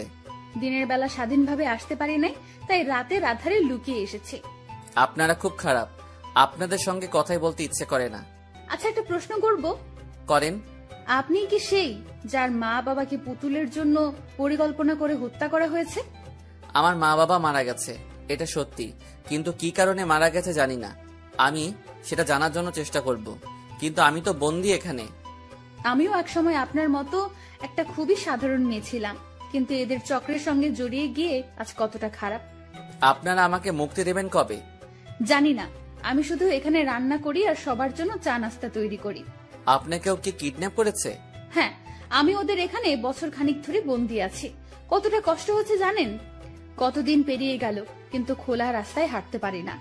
আমারও বারবার আত্মহত্যা করতে ইচ্ছে করে, খুব খারাপ লাগছে। এটা ভুলেও মুখে আনবেন না। সময় সবকিছুই সমাধান করে দিবে, শুধু ধৈর্য ধরতে হবে আর নিজেকে সৎ রাখতে হবে। তাহলে ঠিকই একদিন নতুন সূর্যের দেখা হবে। আপনার সঙ্গে কথা বলে ভালো লেগেছে, তবে আপনাদের বসের পরিচয় জানতে চাই। সেটা আমিও জানি না। এরা সব সময় বস বস করে, কিন্তু আজও তাকে চিনতে পারিনি। নাকি মিথ্যা বলছেন? আচ্ছা, যা সত্যি তাই বললাম। আচ্ছা, আপনি মনে হয় বিরক্ত হচ্ছেন, পরে আবার কথা হবে। ভোরবেলা নামাজ পড়ে বারান্দার চেয়ারে বসে সামনে মাঠের দিকে তাকিয়ে আছে সাজু ভাই। বেশ চিন্তিত, মোবাইল হাতে নিয়ে বসে আছে। একটু আগে সজীব আর রুহি দুজনের নাম্বারে কল দিয়েছে, কিন্তু কেউ রিসিভ করে নাই। দুজনেই গতকাল রাতে তাকে কল দিয়েছে। যেহেতু রুহির মা অসুস্থ, তাই চিন্তা হচ্ছে। তাছাড়া দুজনেই যখন কল দিয়েছে তখন নিশ্চয়ই কোনো কারণ আছে, কিন্তু সকালবেলা উঠে দুজনের নাম্বারে ট্রাই করা হয়েছে, কেউই রিসিভ করে না। অসুস্থ দুর্বল শরীর নিয়ে বসে আছে। দাদি এসে চা দিয়ে গেছে। সেই চা একটা চুমুক দিয়ে সে রেখে দিয়েছে। চিনি একটু বেশি হয়েছে, তাই খেতে ইচ্ছে করে না। আবার ডাক দিয়ে নতুন এক কাপ নিয়ে আসতেও বলছে না। মোবাইলে রুহির কল এসেছে। আসসালামু আলাইকুম সাজু ভাই। ওয়ালাইকুম আসসালাম। কেমন আছো রুহি? আর তোমার মা কেমন আছেন?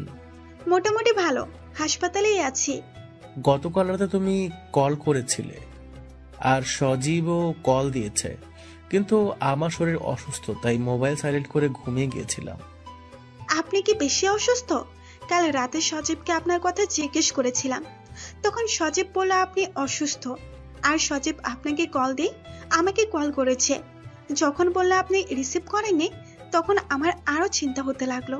এদিকে আপনি গতকাল গল্প পোস্ট করেন নাই। তুমি কি হাসপাতালে বসেও গল্প পড়ো? তাহলে পোস্ট করার সঙ্গে সঙ্গে একটু সুযোগ করে পড়া শুরু করি, কিন্তু গতকাল পোস্ট করেন নাই, তাই মেলা মেলা মন খারাপ। নতুন মামলার মধ্যে এমনিতে একটু ব্যস্ততা, আর তাছাড়া অসুস্থ আছি। বুঝলাম। সেজন্য সজীবের সঙ্গে কথা শেষ করে আপনাকে কল দিয়েছিলাম, কিন্তু রিসিভ করতে পারেননি আপনি। ভাবছি গল্প লেখা বন্ধ রাখবো। কেন? কপি করে অনেকেই নিজের নামে পোস্ট করে, তখন আসল লেখক খুঁজে বের করা যায় না। সবাই তো জানে মোহাম্মদ সাইফুল ইসলাম ওরফে সাজু ভাই হচ্ছে আসল লেখক, তাহলে সেখানে আবার সমস্যা কি? সবাই জানে না, তবে অনেকেই তো জানে। আপনি তাদের কথা বাদ দিয়ে লেখা চালিয়ে যান সাজু ভাই, আর আমার মায়ের জন্য দোয়া করবেন প্লিজ। সব সময় দোয়া রইল। আর আমি ঢাকা থাকলে অবশ্যই দুবেলা করে দেখা করতাম। সজীব বলেছে সে নাকি আসবে। ওর নাকি ছুটি নেই। হ্যাঁ ভাই, তবে বলেছে যে বৃহস্পতিবার রাতে বাসে করে আসবে, সারাদিন হাসপাতালে থেকে আবার বিকেলে চলে যাবে। বাহ বাহ, রুহি সজীবের কি অসাধারণ প্রেম। আপনি না হলে কিন্তু আমাদের পরিচয় সম্ভব ছিল না সাজু ভাই। কপালে লেখা ছিল তাই তোমাদের পরিচয় হয়ে গেছে। সেখানে আমি কেবলমাত্র ওসিলা। তবে দোয়া করি দুজনেই বিয়ে করে সারা জীবন একসঙ্গে যেন ভালোবাসা নিয়ে থাকতে পারো। সকল বিপদের দিনগুলো যেন ধৈর্যের সঙ্গে অতিক্রম করতে পারো, সেই কামনা রইল। অনেক ধন্যবাদ সাজু ভাই। আর দিতে হবে না। সকাল 9টার দিকে দারোগা সাহেব কল দিয়ে বলল, সাজু সাহেব, একটু আগে তৌহিদকে ছেড়ে দিতে হয়েছে। সে এখন জেলের বাইরে, তাই তার দিকে লক্ষ্য রাখবেন। তারপর সাজু ভাই পারভেজের নাম্বারে কল দিয়ে তৌহিদের নাম্বার নিল। তৌহিদকে যখন কল দিল তখন তৌহিদ বাসের মধ্যে বসে আছে। হ্যালো, কে? তৌহিদ, আমি সাজু ভাই বলছি। তুমি এখন কোন জায়গায় আছো? ভাই, আমি বাসের মধ্যে বসে আছি। কোথায় যাও? বাড়িতে নাকি? না ভাই, খুলনায় মেসেজ যাচ্ছি। আমার গ্রামের বাড়িতে অলরেডি সবাই জেনে গেছে আমি জেলে ছিলাম। এই মুহূর্তে গ্রামের বাড়িতে যেতে লজ্জা করছে, তাই মেসের মধ্যে যাব। তুমি একটু সাবধানে থেকো, সব সময় বাহিরের মধ্যে ঘোরাঘুরি কম করবা। কেন সাজু ভাই? এমনিতেই বললাম। আর যদি কখনো মনে হয় যে তুমি বিপদে পড়তে যাচ্ছ, তাহলে সঙ্গে সঙ্গে আমাকে কল দিয়ে জানাবে। ঠিক আছে ভাই। রাখি তাহলে। আচ্ছা ঠিক আছে সাজু ভাই। আজকে আর কোথাও বের হতে ইচ্ছে করছে না। তাছাড়া যেহেতু লিমনদের গ্রামে গিয়ে তার জন্য অনুসন্ধান করা নিষিদ্ধ, তাই নতুন কোন উপায় সেই গ্রামের মধ্যে প্রবেশ করতে হবে। আসরের কিছুক্ষণ পর সাজু ভাই নিজেদের পুকুরের পাড়ে হাঁটছিল, এমন সময় তৌহিদ কল দিল। সাজু খানিকটা অবাক হয়ে রিসিভ করলো। সাজু ভাই, আমাকে ক্ষমা করুন প্লিজ। মানে কি হয়েছে হঠাৎ? আমার মনে হচ্ছে ওরা আমাকে শেষ করবে। আমি পুরোপুরি নিশ্চিত। কারা খুন করবে? আমি তাদের চিনি না। আমার সঙ্গে শুধু দুজন মানুষের দেখা হয়েছে, তাও সেদিন রাতে। কিন্তু তাদের দলনেতা আমি চিনি না। কোন দিন রাতে? যেদিন মনিরুল ভাইয়ের খুন হয়েছে। মানে? ভালো, আমি আপনার সঙ্গে মিথ্যা কথা বলছি সেদিন জেলের মধ্যে। তাহলে সত্যি কি? সেদিন রাতে সজীব ঘুমিয়েছিল, জানালার পাশে আমি। দুপুরবেলা পুকুরে জাল ফেলে মাছ ধরা হয়েছে, আর সেই মাছ ছাড়ানো হয়েছে এখানে, তাই কাদা আর পানি এখনো খানিকটা জমেছিল। সেই কাদা আর পিছল পানিতে পা পিছলে পড়ে গেল সাজু ভাই। হাত থেকে মোবাইল ছিটকে পড়ল পুকুরের মধ্যে। সোজা হয়ে দাঁড়িয়ে আফসোস করতে লাগলো, এ বছরই বৈশাখ মাসে পুকুরের সকল পানি সেচে নতুন করে কাটানো হয়েছে। অনেক গভীরতা এখনো, তাই সেখানে মোবাইল কতটা গভীরে গেছে আর কোথায় গেছে। তৌহিদের কাছে গুরুত্বপূর্ণ কথা আর শোনা হলো না সাজু ভাইয়ের। দাদাকে বলে দুজন লোক এনে তাড়াতাড়ি করে পুকুরে নামানো হলো। তারা প্রায় ঘন্টাখানিক ধরে নাকানি চুবানি খেয়েও উদ্ধার করতে পারল না। মাগরিবের আজান দিচ্ছে চারিদিকে। হতাশ হয়ে সাজু ভাই বাড়ির মধ্যে প্রবেশ করলো। রাত 10:30। রুমের দরজা বন্ধ করে বিছানায় শুয়ে আছে তৌহিদ। ভয়ে আতঙ্কে তার মুখের অবস্থা একদম খারাপ। এমন সময় দরজা ধাক্কার শব্দ শুনে সে বলল, কে ওখানে? আমি লিমন। দরজা খোল তৌহিদ। তৌহিদ বিব্রত হয়ে গেল। কিন্তু বারবার দরজা ধাক্কায় সে দরজা খুলে দেখে সত্যি সত্যি সেখানে লিমন দাঁড়িয়ে আছে। কি রে তুই, ভালো আছো বন্ধু? তোকে আমরা কত খুঁজেছি তুই জানো? কেমন আছো তৌহিদ? ভালো না বন্ধু, খুব খারাপ। কেন তৌহিদ? বিশ্বাসঘাতকতা যারা করে তারা তো খারাপ থাকার কথা নয়। তৌহিদ দেখলো লিমন ততক্ষণে দরজা বন্ধ করে দিয়েছে। সে ভাবছে চিৎকার করবে, কিন্তু লিমন ততক্ষণে তাদের রুমে তার নিজের সাউন্ড বক্স অন করে ফুল ভলিউম বাড়িয়ে দিল। এত রাতে এখন মেসের অন্যরা কি মনে করবে তাতে লিমনের কিছু যায় আসে না। তুই কি বলছিস এসব? দেখো তৌহিদ, পৃথিবীর ইতিহাসে মীর জাফর হচ্ছে বিশ্বাসঘাতক হিসেবে অধিক পরিচিত, কিন্তু সেই বিশ্বাসঘাতক মীর জাফরকে কিন্তু ইংরেজরা আবার হত্যা করেছে। তাদের উদ্দেশ্য সফল করার জন্য তারা তাকে ব্যবহার করেছে। কাজ শেষ করে কিন্তু তাকেও সরিয়ে দিয়েছে। তোকেও যারা ব্যবহার করেছে তারা আবার আমাকে এখন তোকে খুন করতে পাঠিয়েছে। তুই আমার অনেক ভালো বন্ধু, কিন্তু তবুও হাসতে হাসতে তোকে এখন খুন করব। রুমের মধ্যে চারিদিক কাঁপিয়ে বক্সে ডিজে গান হচ্ছে। তৌহিদ পিছনে সরতে গিয়ে খাটের সঙ্গে ধাক্কা খেয়ে বসে পড়ল। লিমনের হাতে এতক্ষণ যে লাঠির মতো ছিল সেটা কাভার খুলে সে একটা চকচকে ছুরি বের করলো। মুহূর্তের মধ্যে তৌহিদ বিছানা থেকে উঠে তাকে আঘাত করতে যাবে, তার আগে লিমন বাম হাত দিয়ে ধাক্কা দিয়ে ডান হাতের ছুরি পেটে চালান করে দিল। আহত তৌহিদ বিছানায় শুয়ে এখন কাতরাতে লাগলো, আর তার মুখ চেপে ধরে গলা কাটায় ব্যস্ত রইল লিমন। তৌহিদের লাশটা ভালো করে বিছানায় শুইয়ে দিয়ে একটা কাঁথা দিয়ে ভালো করে মুড়িয়ে দিল। দেখলে মনে হয় যেন কেউ ঘুমিয়ে আছে। তারপর নিজের রক্তমাখা গেঞ্জি খুলে আরেকটা গেঞ্জি পরে গান বন্ধ করলো। তৌহিদের মোবাইল বের করে সাজুর নাম্বারে কল দিল লিমন, কিন্তু নাম্বার তো বন্ধ, কারণ পুকুরে মোবাইল পড়ে গেছে তা তো কেউ জানে না। দরজা খুলে দেখে মেসের দুজন সদস্য দাঁড়িয়ে আছে, মাহিম ও তমাল। তমাল বলল, কি রে লিমন তুই? হ্যাঁ আসলাম মাত্র, কিন্তু তৌহিদের তো অনেক জ্বর এসেছে। তোরা থাক, আমি ডাক্তার নিয়ে আসি। সন্ধ্যাবেলা দেখেছি মন খারাপ করে বসে আছে, তখনই বুঝেছি শরীর অসুস্থ। তোরা একটু থাক, আমি ডাক্তারের কাছে গিয়ে দেখি কি করা যায়। আচ্ছা ঠিক আছে। লিমন চলে গেল। ওরা দুজন রুমে প্রবেশ করে দাঁড়িয়ে রইল। একটু পরে খাটের পাশে রক্তমাখা গেঞ্জি ও ছুরি দেখে দুজনেই আঁতকে উঠেছে। মাহিম ভয়ে ভয়ে তৌহিদের শরীর থেকে কাঁথা সরিয়ে দুজনেই চিৎকার করে ওঠে। গলা ও পেটে ছুরিকাঘাত করে নির্মমভাবে হত্যা করা তৌহিদের লাশটা পড়ে আছে। মাহিম দ্রুত রুম থেকে বের হয়ে রাস্তায় এসে দেখে সমস্ত রাস্তা ফাঁকা, কোথাও কেউ নেই। তৌহিদকে খুন করে লিমন পালিয়ে গেছে এটা ছড়িয়ে গেছে মুহূর্তেই। থানায় খবর দেওয়া হয়েছে। মেসের মধ্যে সকল সদস্য জড়সড় হয়ে দাঁড়িয়ে আছে।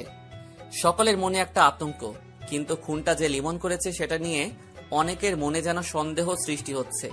যেহেতু লিমন নিখোঁজ, তাছাড়া তাকে আসতে বা যেতে কেউ দেখেনি, তাহলে কিভাবে লিমন এসে খুন করেছে?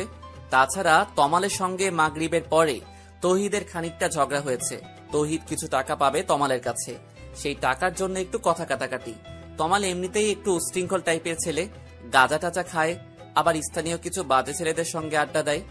পুলিশ আসার পরে যখন জিজ্ঞাসাবাদ করা হয় তখন সবাই তমালের কথাটা বলে, কিন্তু পরক্ষণে যখন রক্তমাখা গেঞ্জিটা মাহিম পুলিশের সামনে দেখিয়ে দেয় তখন মোটামুটি চুপ করে সবাই। পুলিশ তমালকে বলল, তোমরা কি নিশ্চিত যে ওই ছেলেটা লিমনই ছিল? হ্যাঁ স্যার, রুমের মধ্যে গান বাজছিল, আমরা সামান্য কৌতূহল নিয়ে দাঁড়িয়েছিলাম।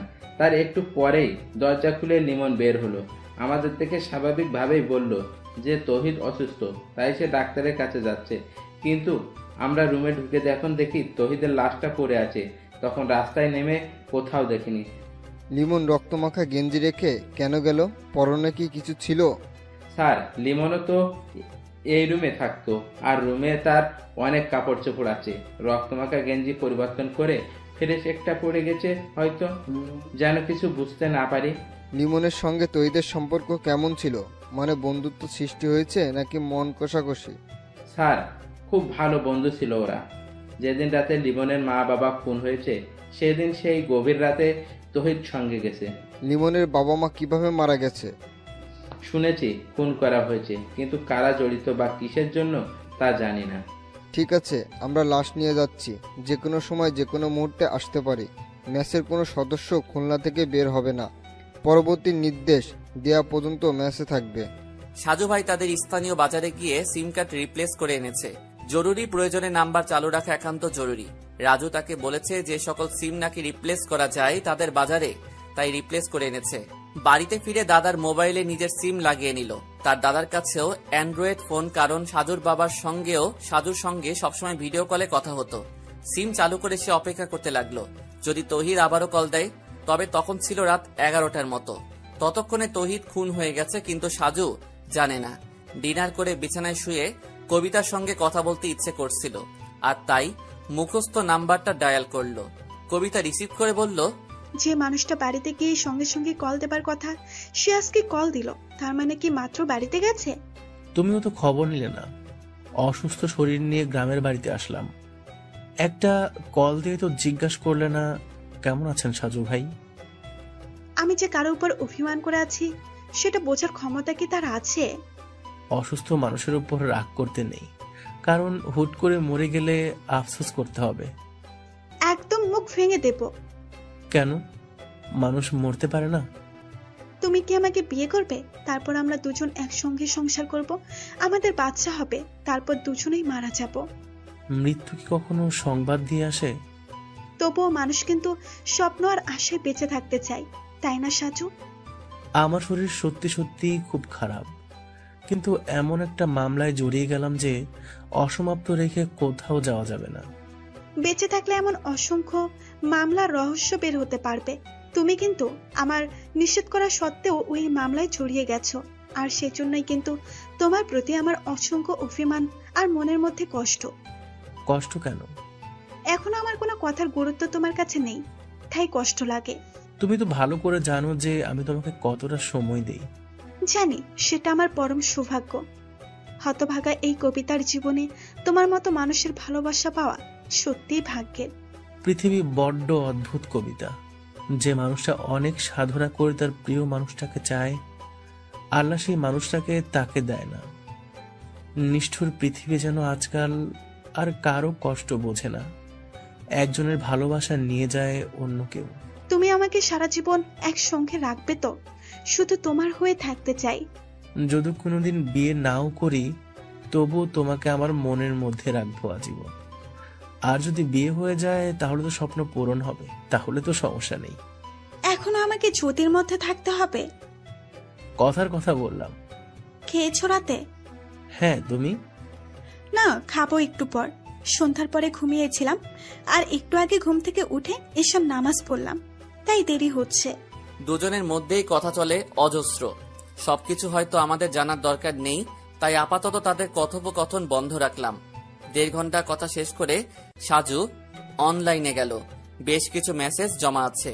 সেই মেসেজের ভিড়ে লিমনের আইডি দিয়ে মেসেজ দেখে সাজু অবাক হয়ে গেল।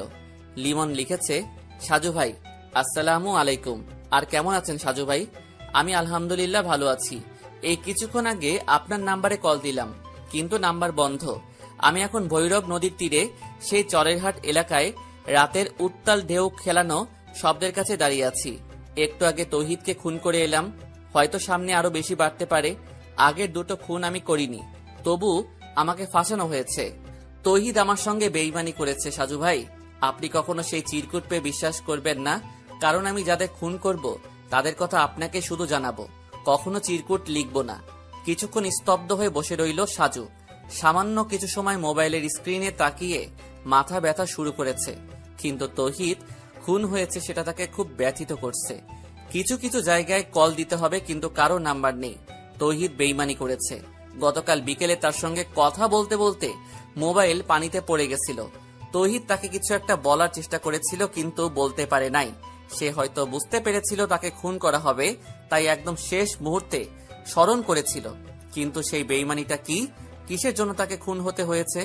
খুব সকালবেলা ঘুম থেকে উঠে ফজরের নামাজ পড়ে বাড়ির সামনে হাঁটছিল সাজু। মোবাইলে যদি কারো কল আসে সেই অপেক্ষায় আছে, কিন্তু কই, কেউ তো কল দিচ্ছে না। অন্তত পারভেজ নিশ্চয়ই কল দেবে, কারণ তৌহিদ খুন হয়েছে। 7:30টার দিকে নাস্তা করার একটু পরে একটা অপরিচিত নাম্বার দিয়ে কল এসেছে। সাজু প্রথমে নাম্বার চেনার চেষ্টা করছে, কারণ এমনও হতে পারে যে আগে চিনতো, কিন্তু না, চিনে না। আসসালামু আলাইকুম। ওয়ালাইকুম আসসালাম। আপনি কি সাজু ভাই?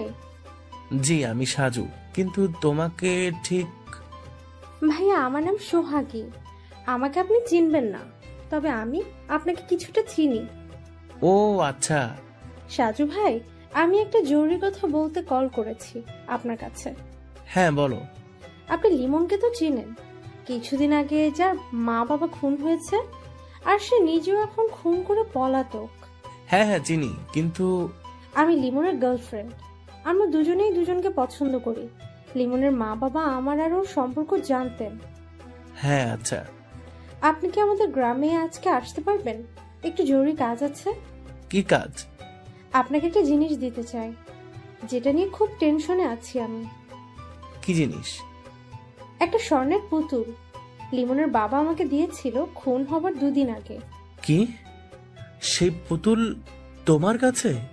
হ্যাঁ ভাই, পৃথিবীতে আমি ছাড়া কেউ জানে না। লিমনের বাবা জানতো, কিন্তু তিনি তো পৃথিবীতে নেই এখন। সেটা তুমি আমার কাছে দেবে? হ্যাঁ, কারণ এটার জন্য খুব সমস্যা হচ্ছে।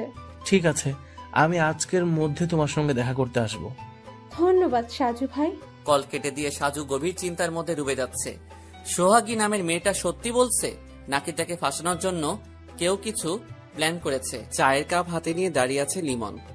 তার পিছনে দাঁড়িয়ে রাগান্বিত হয়ে নানা ধরনের প্রশ্ন করে যাচ্ছে নাসরিন। লিমন সবগুলো প্রশ্নের উত্তর না দিয়ে এড়িয়ে যাবার চেষ্টা করছে, কিন্তু নাসরিন তাকে কথা বলেই যাচ্ছে। কি হলো, চুপ করে আছো কেন? তোমাকে কিন্তু আমি ভালো ভেবেছিলাম, কিন্তু তুমিও ওদের কথা মতো খুন করতে গেলে। যথেষ্ট কারণ আছে। আমি লিমন কারণ ছাড়া কোনো কিছু করি না। কি কারণ জানতে পারি? ওর জন্যই আজকে আমি অপরাধী। সেদিন সেই রাতে তৌহিদ যদি এদের সাহায্য না করত, তবে তো এভাবে আমি ফেসে যেতাম না। টাকার লোভ সবারই থাকে। তোমার বন্ধু ভুল করেছে, কিন্তু তুমি মূল খনিদের না মেরে তাদের সঙ্গে হাত মিলিয়ে নিজের বন্ধুকে খুন করলে। বেশ করেছি। তুমি একটু চুপ করবে? তোমাকে কিন্তু এরা ব্যবহার করছে, একদিন তোমাকেও তারা স্বার্থে মেরে ফেলবে। তবুও তার আগে আমার মা বাবার মৃত্যুর জন্য দায়ী লোকদের আমি খুন করতে চাই। তারপর যদি আমাকে তারা সরিয়ে দেয়, তাতে আমার কোনো আফসোস নেই। নিজেকে নিয়ে ভাবতে পারো না? কিছুদিন আগেও খুব স্বপ্ন দেখতাম। মা বাবার মৃত্যুর সঙ্গে সঙ্গে সব শেষ হয়ে গেছে। তাদেরকে যখন কবরে দাফন করলাম, তখনই মনে হয় সব স্বপ্ন দাফন হয়ে গেছে। তুমি কিন্তু আগের দুটো খুন করোনি, তাই তুমি নির্দোষ প্রমাণ হতে পারতে, কিন্তু তোমার বন্ধুকে খুন করে এখন তুমি খুনি হয়ে গেলে। ভেবেছিলাম তোমাকে নিয়ে এই বন্দি থেকে বের হব, কিন্তু তুমি এখন যাও, বিরক্ত লাগছে। ভালো কথা কারোরই ভালো লাগে না। সবাই শুধু এই নর পিশাচীদের দলে যোগ দেয়, কেউ তাদের বিরুদ্ধে রুখে দাঁড়ায় না, আর এইভাবেই ওরা দিনে দিনে অপরাধের পাহাড় করছে। একটা কথা বলবো? বলো। আমি আমার মা বাবার খুনিদের শেষ করে যদি এদেরকে শেষ করতে চাই, তাহলে কি তোমার সহযোগিতা পাবো? কিন্তু ততদিনে ওরা তোমাকেও সরিয়ে দেবে। ওরা যেভাবে পরিকল্পনা করবে, আমি তার ঠিক উল্টো পরিকল্পনা করব। আচ্ছা তুমি বলো তো, এদের বসের সঙ্গে এরা কিভাবে যোগাযোগ করে সব সময়? নিজাম ভাইয়ের সঙ্গে বসের সরাসরি যোগাযোগ, আর বাকি সবাই শুধু কলে কথা বলে আর লিখিত নোটিশ পায়। আচ্ছা ঠিক আছে। তোমাকে একটা কথা বলতে চাই লিমন। বলো। তুমি চাইলেই কিন্তু পালিয়ে যেতে পারবে, কারণ তোমাকে ওরা খুন করার জন্য বাইরে পাঠাবে, কিন্তু আমি চাইলেই পালাতে পারবো না। তাই যদি পারো তাহলে আমাকে মুক্ত করে দিও।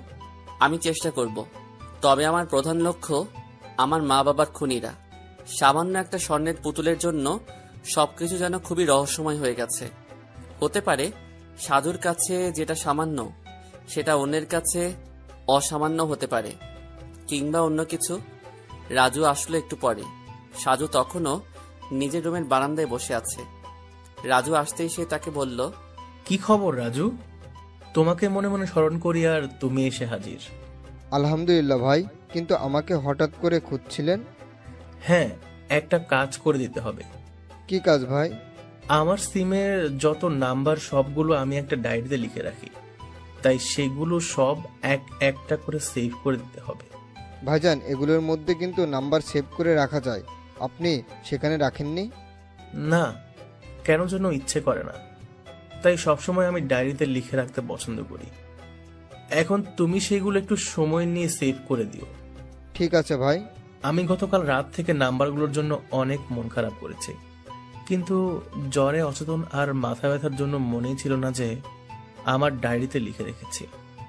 ভাই, আমি তো জানতাম যে আপনি অনেক কিছু ভুলে যান, তাই যে কোনো মামলার বিষয় নিয়ে আপনি সবকিছু লিখে রাখেন। হ্যাঁ, এই মামলার মধ্যেও তাই করছি। আচ্ছা রাজু, আরেকটা প্রশ্ন করব তোমাকে। হ্যাঁ ভাই, নিশ্চয়ই। তাতে অনুমতি লাগে নাকি? তুমি তো মোটামুটি এখন রাজনীতির সঙ্গে মনে হয় জড়িয়ে গেছো, কিন্তু আগে তো এমন ছিলে না, তাই না? আমি যেবার খুলনা থেকে পাশ করে বের হলাম সেবার তুমি ভর্তি হলে। হ্যাঁ ভাই।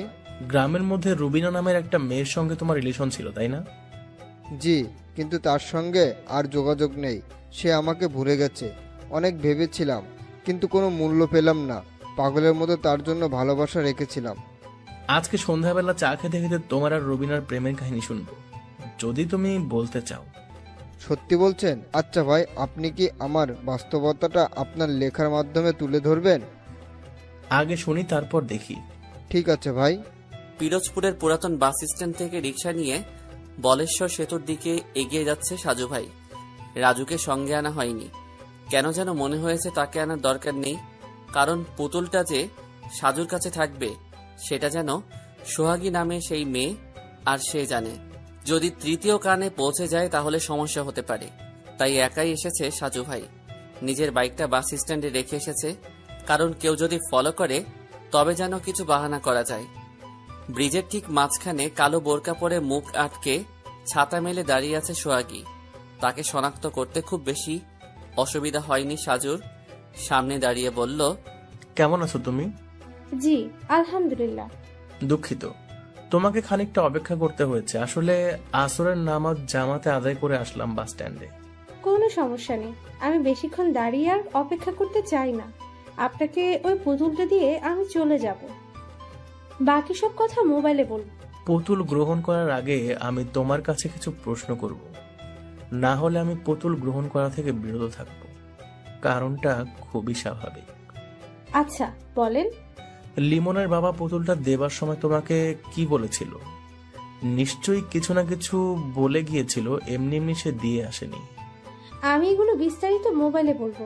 সে অনেক কথা সাজু ভাই, প্লিজ কিছু মনে করবেন না দয়া করে। তোমাকে আমি কতটা বিশ্বাস করতে পারি? যদি তুমি আমার সঙ্গে কোনো গেম খেলতে যাও তবে কি পরিণাম হবে জানো? আপনি ভুল বুঝবেন না, আঙ্কেল এটা দেবার সময় আমাকে বলেছিলেন। তুমি তো আমার লিমনকে খুব ভালোবাসো। যদি বেঁচে থাকি তাহলে তোমাকেই আমার ছেলের বউ করব। আর যদি মারা যায় তাহলে তোমরা যেভাবেই হোক তোমার মা বাবাকে রাজি করিয়ে বিয়ে করবে। তারপর ব্যাগ থেকে পুতুলটা বের করে বলেন যে এটা হচ্ছে স্বর্ণের পুতুল, তোমাদের দুজনের উজ্জ্বল এক ভবিষ্যৎ তৈরি হবে। আমি বললাম, কিন্তু আমাকে কেন দিচ্ছেন? এটার পিছনে অনেক শত্রুদের নজর পড়েছে, সারাক্ষণ এটা নিয়ে বিপদে আছি, তাই তোমার কাছে রাখতে চাই। যদিও মাটির নিচে কিংবা কোথাও রাখতে পারি, কিন্তু যদি সঠিক সময়ে না থাকি তাহলে তো তোমরা এর সন্ধান করতে পারবে না। তুমি যত্ন করে রেখো।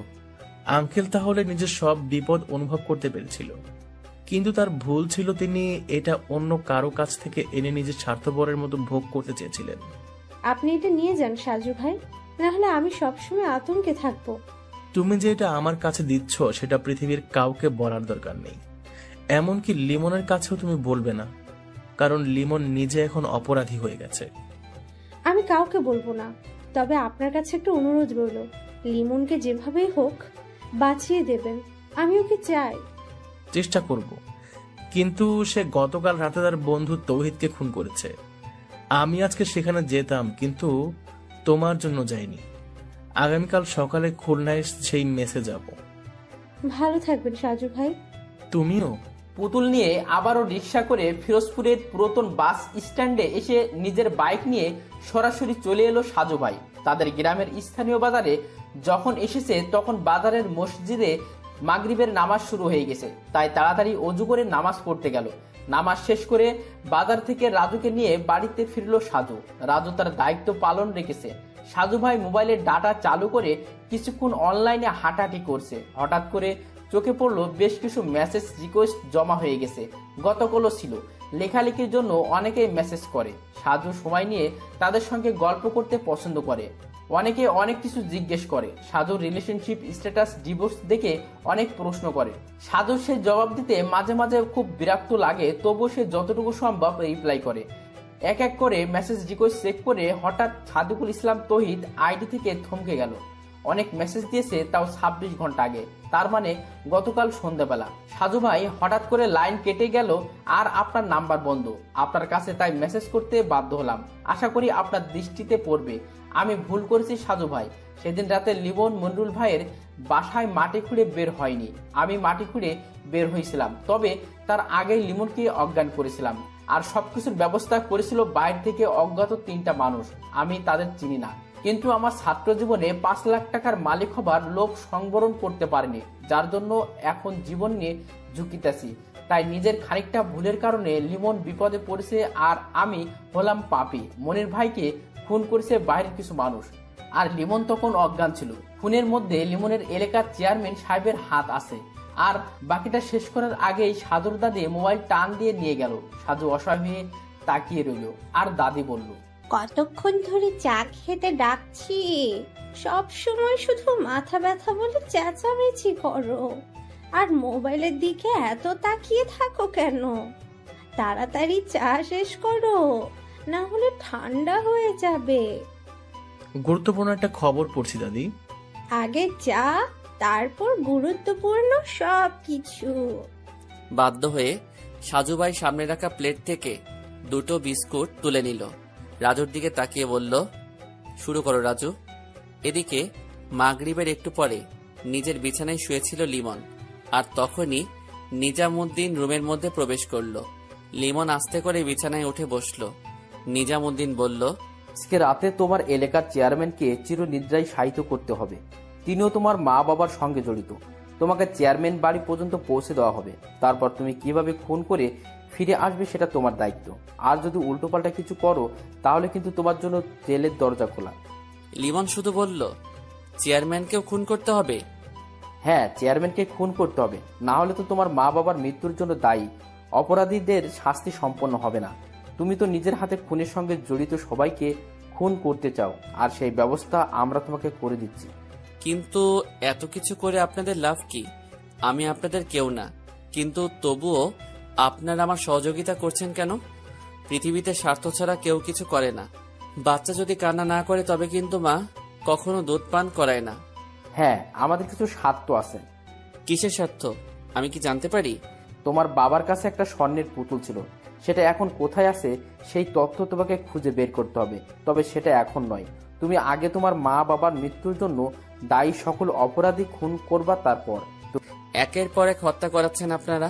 তবে আমি নিশ্চিত এদের সঙ্গে আপনাদের ব্যক্তিগত কিছু ঝামেলা হয়েছে। তুমি কিন্তু বেশি কথা বলো। ভুলে যেও না, যদি তোমাকে পুলিশে ধরিয়ে দেই তাহলে কিন্তু তোমার ফাঁসি হবে। তাই বেশি কৌতূহল না করে চুপচাপ যা বলা হয়েছে তাই করো। আমাদের কাজ শেষ হলে আমরা তোমাকে দেশ ছাড়তে সাহায্য করব। বিশ্বাস হয় না? কেন? আমি পুরোপুরি নিশ্চিত যে আপনারা সব কাজ শেষ হলে আমাকেও শেষ করবেন। আপনি বা আপনার বস খুব ভালো খেলোয়াড়। নিজেদের স্বার্থের জন্য যখন যাকে দরকার তাকে ব্যবহার করেন, কিন্তু পরে ঠিকই তাদের সরিয়ে দেন এই পৃথিবী থেকে অনেক দূরে। কি বলতে চাও তুমি? কিছু না। তৌহিদকে খুন করে আমার অনেক খারাপ লেগেছে। ও ছিল আমার সবচেয়ে ভালো একটা বন্ধু। কিন্তু সে তোমার সঙ্গে বেইমানি করছে। কিন্তু তার কোনো প্রমাণ নেই। আপনার কথার উপর ভিত্তি করে তাকে হত্যা করেছি। এখন চেয়ারম্যানকেও ঠিক সেইভাবে হত্যা করা হবে, এবং তার আগে তার মুখ দিয়ে পুতুলের বিষয়ে কিছু জানে নাকি সেটা জিজ্ঞেস করবে। আচ্ছা ঠিক আছে, আমি জানি আমার খুবই করুণ পরিণতি হবে সামনে। যদি আপনাদের কথা মেনে চলি তাহলে দিন দিন খুনের পরিমাণ বৃদ্ধি পাবে। আর যদি কথা না শুনি তাহলে তো আমি হব আইনের চোখে অপরাধী। তাই যতদিন বাঁচি ততদিনও খুনিদের শেষ করতে চাই। তারপর যা হবার হোক। তৈরি থেকো। নিজামুদ্দিন রুম থেকে বের হয়ে গেল। এতক্ষণ দরজার আড়ালে দাঁড়িয়ে সবকিছু শুনছিল সেই নাসরিন। লিমনের কথাগুলো শুনে তার চোখ দিয়ে পানি বেয়ে পড়ছে। নিজাম চলে যাওয়ার পরে সে রুমের মধ্যে ঢুকে লিমনের দিকে তাকিয়ে রইল কিছুক্ষণ। কিছু বলবে? অনেক কিছু বলতে চাই। আমি বললেই কি তুমি আমার কথা শুনবে? বলে তো দেখতে পারো, তাই না? তুমি ওদের কথা মতো খুন না করে এখান থেকে পালিয়ে যাও, প্লিজ প্লিজ। কেন? তুমি খুব ভালো একটা ছেলে, পড়াশোনা করে অনেক ভালো ভবিষ্যৎ তোমার সামনে, কিন্তু এই ভাগ্যের উত্থান পতনের জন্য আজ তুমি কতটা খারাপ হয়ে গেলে। তাই তোমার কাছে অনুরোধ রইল, তুমি যখন বের হবে তখন যশোর থেকে বর্ডার পার হয়ে ইন্ডিয়া চলে যাও। কিন্তু তাহলে তো আমার মা বাবার মৃত্যুর জন্য দায়ী লোকদের চিনতে পারবো না। সবাই তখন দিব্যি সুন্দর জীবনযাপন করবে, কিন্তু যেখানে আমার মা বাবা মারা গেছে সেখানে আমাকেই পালিয়ে যেতে হবে। নিজের জীবন বিপদে না ফেলে সেটাই করতে হবে লিমন। জানি না তোমার দিকে তাকালে কেন যেন খুব কষ্ট লাগে। আচ্ছা চলো না, তুমি আর আমি পরিকল্পনা করে পালিয়ে যাই, দেশ ছেড়ে ভারতে গিয়ে কোনো একটা প্রদেশে জীবন পার করে দেব। সেটা সম্ভব না। কেন? আমি একজনকে ভালোবাসি। ও আচ্ছা, কে সে? আমাদের গ্রামের মেয়ে, নাম সোহাগী। আমার জন্য সে সারা জীবন অপেক্ষা করবে। যদি মারা যায় সেটা ভিন্ন কথা। একটা কথা বলবো, কিছু মনে করবে না তো? বলো। তুমি এখন তোমার এলাকার মানুষের চোখে একটা খারাপ ছেলে, তাই সব কিছু জেনে এখনো কি সেই মেয়ের বাবা তোমার সঙ্গে তার মেয়ের বিয়ে দেবে? সেটা তাদের ইচ্ছে, কিন্তু আমি তাকে ছাড়া কিছু ভাবিনি কখনো। তাছাড়া তোমার সঙ্গে আমার কোনো তেমন পরিচয় নেই। ঠিক আছে। চা নাস্তা শেষ করে সাজু ভাই তৌহিদের বাকিটা মেসেজ পড়ল, আর চেয়ারম্যান সাহেব পরবর্তী টার্গেট সেটা মোটামুটি করে পরিষ্কার বুঝতে পারা গেল। কিন্তু এই রাতে আধারে এখনো কি সেই ওই গ্রামের মধ্যে যাবে? শরীর অসুস্থ, কিন্তু তবুও গিয়ে যদি চেয়ারম্যানকে বাঁচানো যায় তাহলে তো খুব ভালো হতো। দারোগা সাহেবের কাছে কল দিয়ে তাকে গ্রামের মধ্যে আসতে বলে সাজু ভাই নিজের বাইক নিয়ে বেরিয়ে গেল। রাজুকে সঙ্গে নিয়ে এসেছে, কারণ সঙ্গী হিসেবে কাউকে ভীষণ দরকার। লিমন যখন তাদের গ্রামের মধ্যে প্রবেশ করলো তখন রাত 10:30টার বেশি। যে গ্রামের মধ্যে সে ছোটবেলা থেকে বড় হয়েছে সেই গ্রামের মোটামুটি সবকিছু তার মুখস্থ। চেয়ারম্যান বাড়ির সামনে গিয়ে আকাশ থেকে পড়ার মতো ধাক্কা লাগলো লিমনের চোখে। বাড়ির সামনে পুলিশের গাড়ি, নিশ্চয়ই কিছু একটা হচ্ছে বাড়ির মধ্যে, না হলে পুলিশ কেন আসবে? বাড়ির পিছনে বড় বাগানের মধ্যে দিয়ে প্রবেশ করে আস্তে আস্তে দেয়াল ঘেঁষে দাঁড়ালো। ভিতরে কিছু আলোচনা হচ্ছে যেটা বোঝা যাচ্ছে না। সাজু ভাই কি এখানে আছে নাকি? যেহেতু লিমন কোনো পেশাদার খুনি নয়, তাই এখন এই পরিস্থিতিতে কিভাবে খুন করবে সেটাই বুঝতে পারছে না। মোবাইল বের করে নিজামুদ্দিনের কাছে কল দিয়ে বিস্তারিত জানালো। নিজামুদ্দিন বলল, তাহলে আর তোমাকে রিস্ক নিতে হবে না, সময় বহুত পাবে, তুমি বরং ফিরে আসো। আরো কিছুক্ষণ দাঁড়িয়ে থেকে লিমন সামান্য চিন্তা করে সোহাগীর কথা মনে পড়ল। তারা মা বাবা মারা যাবার দিন সোহাগী এসেছিল, তাকে বারবার সে সান্ত্বনা দিয়েছিল, কিন্তু শোকাহত সে সময় কথা বলা হয়নি। তাই তারপর তো পরদিনই তার অপহরণ। আজকে সোহাগীর সঙ্গে দেখা করতে ইচ্ছে করছে, তাই চেয়ারম্যান বাড়ি থেকে বের হয়ে মাঠে নামলো লিমন। অন্ধকারে হাঁটতে লাগলো সে। মা বাবার কবর দেখতে ইচ্ছে করছে। এখান থেকে সোহাগীদের বাড়িতে গেলে নিজেদের বাড়ির সামনে দিয়ে যেতে হবে, তাই আগে মা বাবার কবরের দিকে যাওয়ার পরিকল্পনা করলো লিমন। আজকে তার সঙ্গে ছিল পিস্তল, কারণ নিজামুদ্দিন বলছিল যে চেয়ারম্যানকে কাছাকাছি গিয়ে হয়তো মারা যাবে না, তাই দূর থেকে গুলি করবে। মা বাবার কবরের কাছে গিয়ে কিছুক্ষণ কান্না করে সোহাগীদের বাড়িতে গেল লিমন। সোহাগী যেই রুমে থাকে সেই রুমে একটা জানালা আছে, আর লিমন যখন শহর থেকে গ্রামের বাড়িতে আসতো তখন রাতের বেলা সেই জানালার পাশে দাঁড়িয়ে অনেক রাত পর্যন্ত তারা কথা বলতো। লিমন সেই জানালার কাছে গিয়ে দেখে জানালা বন্ধ করা। রাত 12টার বেশি বেজে গেছে, তাই ঘুমিয়ে গেছে হয়তো। জানালা ধরে সামান্য ধাক্কা দিল। 3টা ধাক্কা দেবার পরে সোহাগীর নাম ধরে আস্তে আস্তে ডাকতে লাগলো।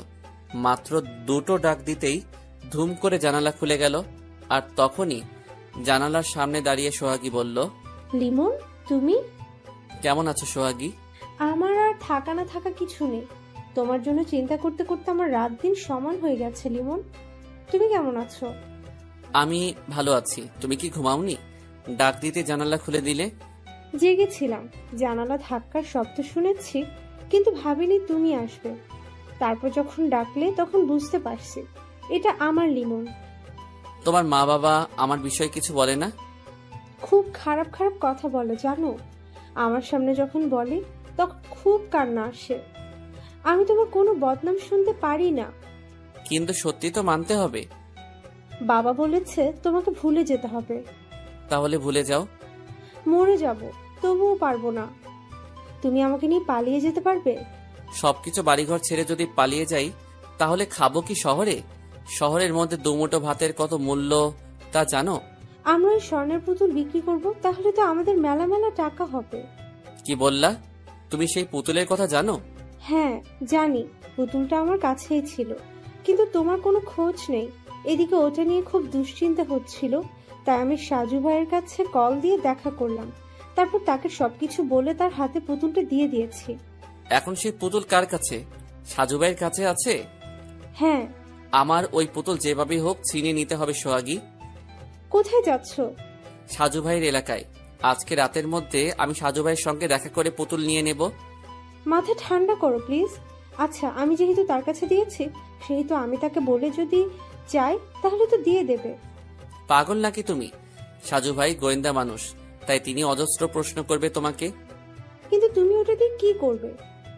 আমার তো মনে হচ্ছে না যে তুমি আমাদের ভবিষ্যতের জন্য সেটা হাত করতে চাচ্ছ। সোহাগী শোনো, ওই পুতুলের জন্য অনেক কিছু ঘটছে। একজন করে খুন করে আরেকজনকে দিয়ে সেই খুনিকে খুন করানো হচ্ছে, মানে কাটা দিয়ে আবার কাটা নির্মূল করা হচ্ছে। আমিও এখন একটা কাটা, আমাকেও যে কোনো সময় তারা কাটা দিয়ে তুলে ফেলবে। তাই তার আগেই আমি সেই আসল পরিকল্পনাকারীর কাছে পৌঁছাতে চাই, আর তার জন্য দরকার সেই পুতুলটা হলে আমি আসল প্ল্যানকারীর নিকটে যেতে পারবো। সোহাগী জানালা ধরে হতাশ হয়ে দাঁড়িয়ে আছে সোহাগী, আর অন্ধকারে বাগান চিরে বের হয়ে হাঁটতে লাগলো লিমন। সোহাগী ভাবছে কেন যে লিমনের সঙ্গে পুতুলের কথা বলতে গেল। এখন যদি সেই কারণে সাজু ভাইয়ের কোনো ক্ষতি করে। মোবাইল বের করে কল দিল, কিন্তু রিসিভ হচ্ছে না। চেয়ারম্যান বাড়ি থেকে বাড়িতে ফিরে ঘুমাতে ঘুমাতে রাত 2টো বেজে গেছিল। তাড়াতাড়ি করে বিছানায় শুয়ে মোবাইল সাইলেন্ট করে ঘুমিয়ে গেছিল সাজু ভাই, কিন্তু ফজরের খানিকটা আগে কারো মৃদু ডাকে ঘুমটা ভেঙে গেল। রুমটা অন্ধকার, তবে তার বিছানার সামনে অন্ধকারে কেউ যে দাঁড়িয়ে আছে সেটা বোঝা যাচ্ছে। বিছানা থেকে উঠতে গিয়ে উঠতে পারল না, কারণ তার হাত পা খাটের সঙ্গে বাঁধা। কে ওখানে? সাজু ভাই, আমি লিমন। কেমন আছেন? লিমন, তুমি এখানে কিভাবে আসলে? আর তুমি আমার হাত পা বেঁধে রাখছো কেন? সবকিছু বলবো, আগে বলেন সেই পুতুলটা কোথায়? কিসের পুতুল? স্বর্ণের পুতুল। সোহাগী যেটা আপনাকে দিয়েছে, আমি সেই পুতুলের কথা বলছি। সোহাগে আমাকে কোনো পুতুল দেয়নি। কেন শুধু শুধু মিথ্যা কথা বলছেন? ভাই, আমি কিন্তু এখন খুব খারাপ। আমার সঙ্গে একটা খুব ছোট্ট একটা পিস্তল আছে। রাত 10টার দিকে চেয়ারম্যানকে খুন করতে গেছিলাম, কিন্তু সেখানে নিশ্চয়ই আপনি গেছিলেন, তাই না? আপনার জন্য আমি আমার মা বাবার মৃত্যুর জন্য দায়ী একটা অপরাধীকে মারতে পারিনি। তাহলে তুমি সত্যি সত্যি গিয়েছিলে? হ্যাঁ, গেছিলাম। এবার আপনি তাড়াতাড়ি পুতুলের সন্ধান বলেন, না হলে কিন্তু আমার পিস্তলের গুলি খরচ করার পরিকল্পনা করতে হবে। জানেন তো আমি এখন পাক্কা হারামজাদা। তুমি কিন্তু ভুল করছো লিমন, কারণ এভাবে কেউ ভালো পথে থাকতে পারে না। আমি জানি আপনার অনেক জ্ঞান, আপনি যে আমাকে অনেক কিছু বলবেন সেটাও জানি, আর আমি মনে প্রাণে বিশ্বাস করি আপনার কথাগুলো সম্পূর্ণ সঠিক। কিন্তু ওই যে সাক্ষী মানি, কিন্তু তালগাছটা আমার সিদ্ধান্ত আমি নিজে গ্রহণ করব। তুমি আমার কথা মতো চললে আমি নিজে কিন্তু তোমাকে সহযোগিতা করব। ভুলে যেও না যে তোমার উপকার করতে আমি এসেছি। আপনি বড্ড কথা ঘোরাচ্ছেন সাজু ভাই। সময় থাকতে তাড়াতাড়ি বলেন পুতুল কোথায়, কারণ একটু পরে আকাশ পরিষ্কার হবে, তখন কিন্তু আমি ফিরতে পারবো না। আমি কিছুতেই তোমাকে সেই পুতুলের সন্ধান দেব না লিমন। ঠিক আছে, আমি খুঁজে বের করব। লিমন তখন চারিদিকে খুঁজতে লাগলো। রুমের মধ্যে সবকিছু ওলট পালট করে তন্ন তন্ন করে সে পুতুল খুঁজতে মরিয়া হয়ে গেল। প্রায় 20 মিনিট খোঁজার পরে হঠাৎ করে রুমের মধ্যে বাথরুমের ফলছাদে চোখ গেল। সাজু ভাই রুমের সঙ্গে অ্যাডজাস্ট বাথরুম আছে, আর তারই ছাদে উঠে গেল লিমন। তারপর একটু পরে সেখান থেকে কালো কাপড়ে মোড়ানো পুতুলটা নিয়ে বেরিয়ে এলো লিমন। খবরদার, ওটা তুমি সঙ্গে করে নেবে না, তাহলে কিন্তু আমার চেয়ে বেশি খারাপ আর কেউ হবে না। আচ্ছা ঠিক আছে সাজু ভাই, আপনি যা ইচ্ছে তাই করতে পারেন। একটা কথা বলবো লিমন? বলেন ভাই। পুতুলটা রেখে যাও। আসি ভাই, বেয়াদবি ক্ষমা করবেন, আর আমার অপরাধ নিবেন না। সাজু ভাইকে সেভাবেই বেঁধে রেখে রুম থেকে বের হয়ে গেল লিমন। ড্রয়িং রুমে সাজুর দাদা এখনো বসে আছে। লিমন তাকে দেখে বলল, ধন্যবাদ দাদু। ভূত দেখার মতো চমকে গেল লিমন। তারপর বলল, কে আপনি, আর ঘরের মধ্যে কিভাবে প্রবেশ করলেন আপনি? আপনি একটু আগে বাহিরে গেলেন, তখনই আমি ঢুকেছি, আর সেজন্য আপনাকে অনেক ধন্যবাদ। আপনি বরং তাড়াতাড়ি গিয়ে সাজু ভাইয়ের বাঁধন খুলে দেন। তাকে বেঁধে রেখেছি, কিন্তু সত্যি বলছি কোনো ক্ষতি করিনি। হাতে পিস্তল ঘোরাতে ঘোরাতে দরজা খুলে বের হয়ে গেল লিমন, আর সোফা চেয়ার থেকে লাফ দিয়ে উঠেই সাজুর রুমে গেল দাদা। রুমের মধ্যে গিয়ে তাড়াতাড়ি কান্নাজড়িত কণ্ঠে বাঁধন খুলতে লাগলো। হাতের বাঁধন থেকে মুক্তি পেয়ে সাজুভাই বাড়ির সামনে গিয়ে চুপচাপ দাঁড়িয়ে রইল। ছোট্ট একটা মুচকি হাসি দিয়ে আস্তে আস্তে রুমে প্রবেশ করলো। সাজুর মুখের হাসি দেখে অবাক হয়ে তাকিয়ে রইল তার দাদা। ফজরের নামাজ পড়ে সাজু ভাই মোবাইল বের করে দারোগার কাছে কল দিল। দারোগা সাহেব নিজেও তখন ফজরের নামাজ পড়ে মাত্র চায়ের জন্য বসে অপেক্ষা করছিল। আসসালামু আলাইকুম সাজু সাহেব। জি ওয়ালাইকুম আসসালাম। কেমন আছেন দারোগা সাহেব? গতকাল রাতে বাসায় ফিরতে তো রাত পেরিয়ে গেল, চোখে এখনো ঘুম টলমল করে। কিন্তু ভাই আপনি তো বলেছিলেন যে লিমন নাকি আসার সম্ভাবনা আছে, কিন্তু কই? লিমন এসেছিল দারোগা সাহেব। বলেন কি, কখন? আর চেয়ারম্যান এখন ঠিক আছে তো? হ্যাঁ, কারণ লিমন চেয়ারম্যান বাড়িতে যায়নি। সে আমাদের উপস্থিতি জানতে পেরেছে, তাই সেখানে গিয়ে নিজের বিপদ ডাকেনি। যাক আলহামদুলিল্লাহ। পুতুলটা আমি রক্ষা করতে পারিনি দারোগা সাহেব, আমি ব্যর্থ হয়েছি। কিসের পুতুল? সে স্বর্ণের পুতুল নাকি? হ্যাঁ দারোগা সাহেব, লিমনের বাবা সেই পুতুল মৃত্যুর 2 দিন আগে লিমনের গার্লফ্রেন্ড সোহাগের কাছে দিয়ে গিয়েছিল। সোহাগী সেদিন আমাকে সেই পুতুল দিয়েছিল। আমি কাউকে কিছু বলিনি, কারণ আমি অনুসন্ধান করছিলাম। তারপর আজকে ফজরের কিছুক্ষণ পূর্বে আমার দাদা বাহিরে বের হয়েছিল, তখন দরজা খোলা দেখে লিমন প্রবেশ করেছে। আপনার দাদা তখন কেন বের হয়েছে? আর আপনি ঠিক আছেন তো? আমি ঠিক আছি। দাদার একটা গাভী আছে, গতকাল বিকেল থেকে ওটা নাকি কেমন কেমন করছিল। শেষ রাতের দিকে গাভীর 3-4টা ডাক কানে যেতেই দাদা বের হয়ে গেল। পুতুলটা দিয়ে সে কি করবে সেটাও বুঝতে পারেন না? আচ্ছা বাদ দেন, আর আপনাকে তৈরি থাকতে হবে। আমি যখনই ডাক দেব তখন আপনার বাহিনী নিয়ে আমার সঙ্গে যেতে হবে। আমরা মোটামুটি আসল খুনির নিকট ঘেঁষে দাঁড়াবার অপেক্ষায় আছি। সত্যি বলছেন আপনি? সত্যি সত্যি সত্যি। কথাটা শুনে অনেক ভালো লাগছে। রাখলাম তাহলে। বেলা 10টার দিকে লিমন সোহাগীর কাছে কল দিয়ে বলল, আমি যদি তোমাকে নিয়ে পালিয়ে যাই তাহলে কি আমার সঙ্গে যাবে? 100 বার যাব। সত্যি আমাকে নিবে? হ্যাঁ সোহাগী, আমি সাজু ভাইয়ের কাছ থেকে সেই পুতুল নিয়ে এসেছি। তুমি সব সময় শুধু তৈরি থাকবে, যে কোনো সময় আমরা দুজন মিলে এই শহর গ্রাম ছেড়ে বহু দূর চলে যাব। তুমি এখন কোথায়? যেখানে ছিলাম, যাদের কথায় তৌহিদকে খুন করেছি, সেই তাদের কাছে আছি। ওরা তোমাকে কিছু করবে না তো? জানি না, তবে করতে পারে, কারণ সেই পুতুল যেহেতু আমার কাছে, তাই বিপদ আমার পাশেই ঘোরাঘুরি করবে। কেন ওদের কাছে ফিরে গেলে? কিছু অসমাপ্ত কাজ এখনো বাকি আছে, তাই সেগুলো শেষ করতে হবে। কবে শেষ হবে? আমি পুতুল নিয়ে এসেছি, সেটা শুনে নিশ্চয়ই আসল গুটিবাজ সামনে আসতে পারে। তখন নিজের জীবনের পরোয়া না করে ওকে তো আমি বিনাশ করবই করব। সাবধানে থেকো, আমার খুব ভয় করছে। রুমের মধ্যে বিছানায় শুয়ে আছে লিমন। গতকাল রাতে ঘুমাতে পারিনি, তাই চোখ ভর্তি ঘুম ঘনিয়ে আসছে। চোখের উপর হাত দিয়ে বিছানায় শুয়েছিল।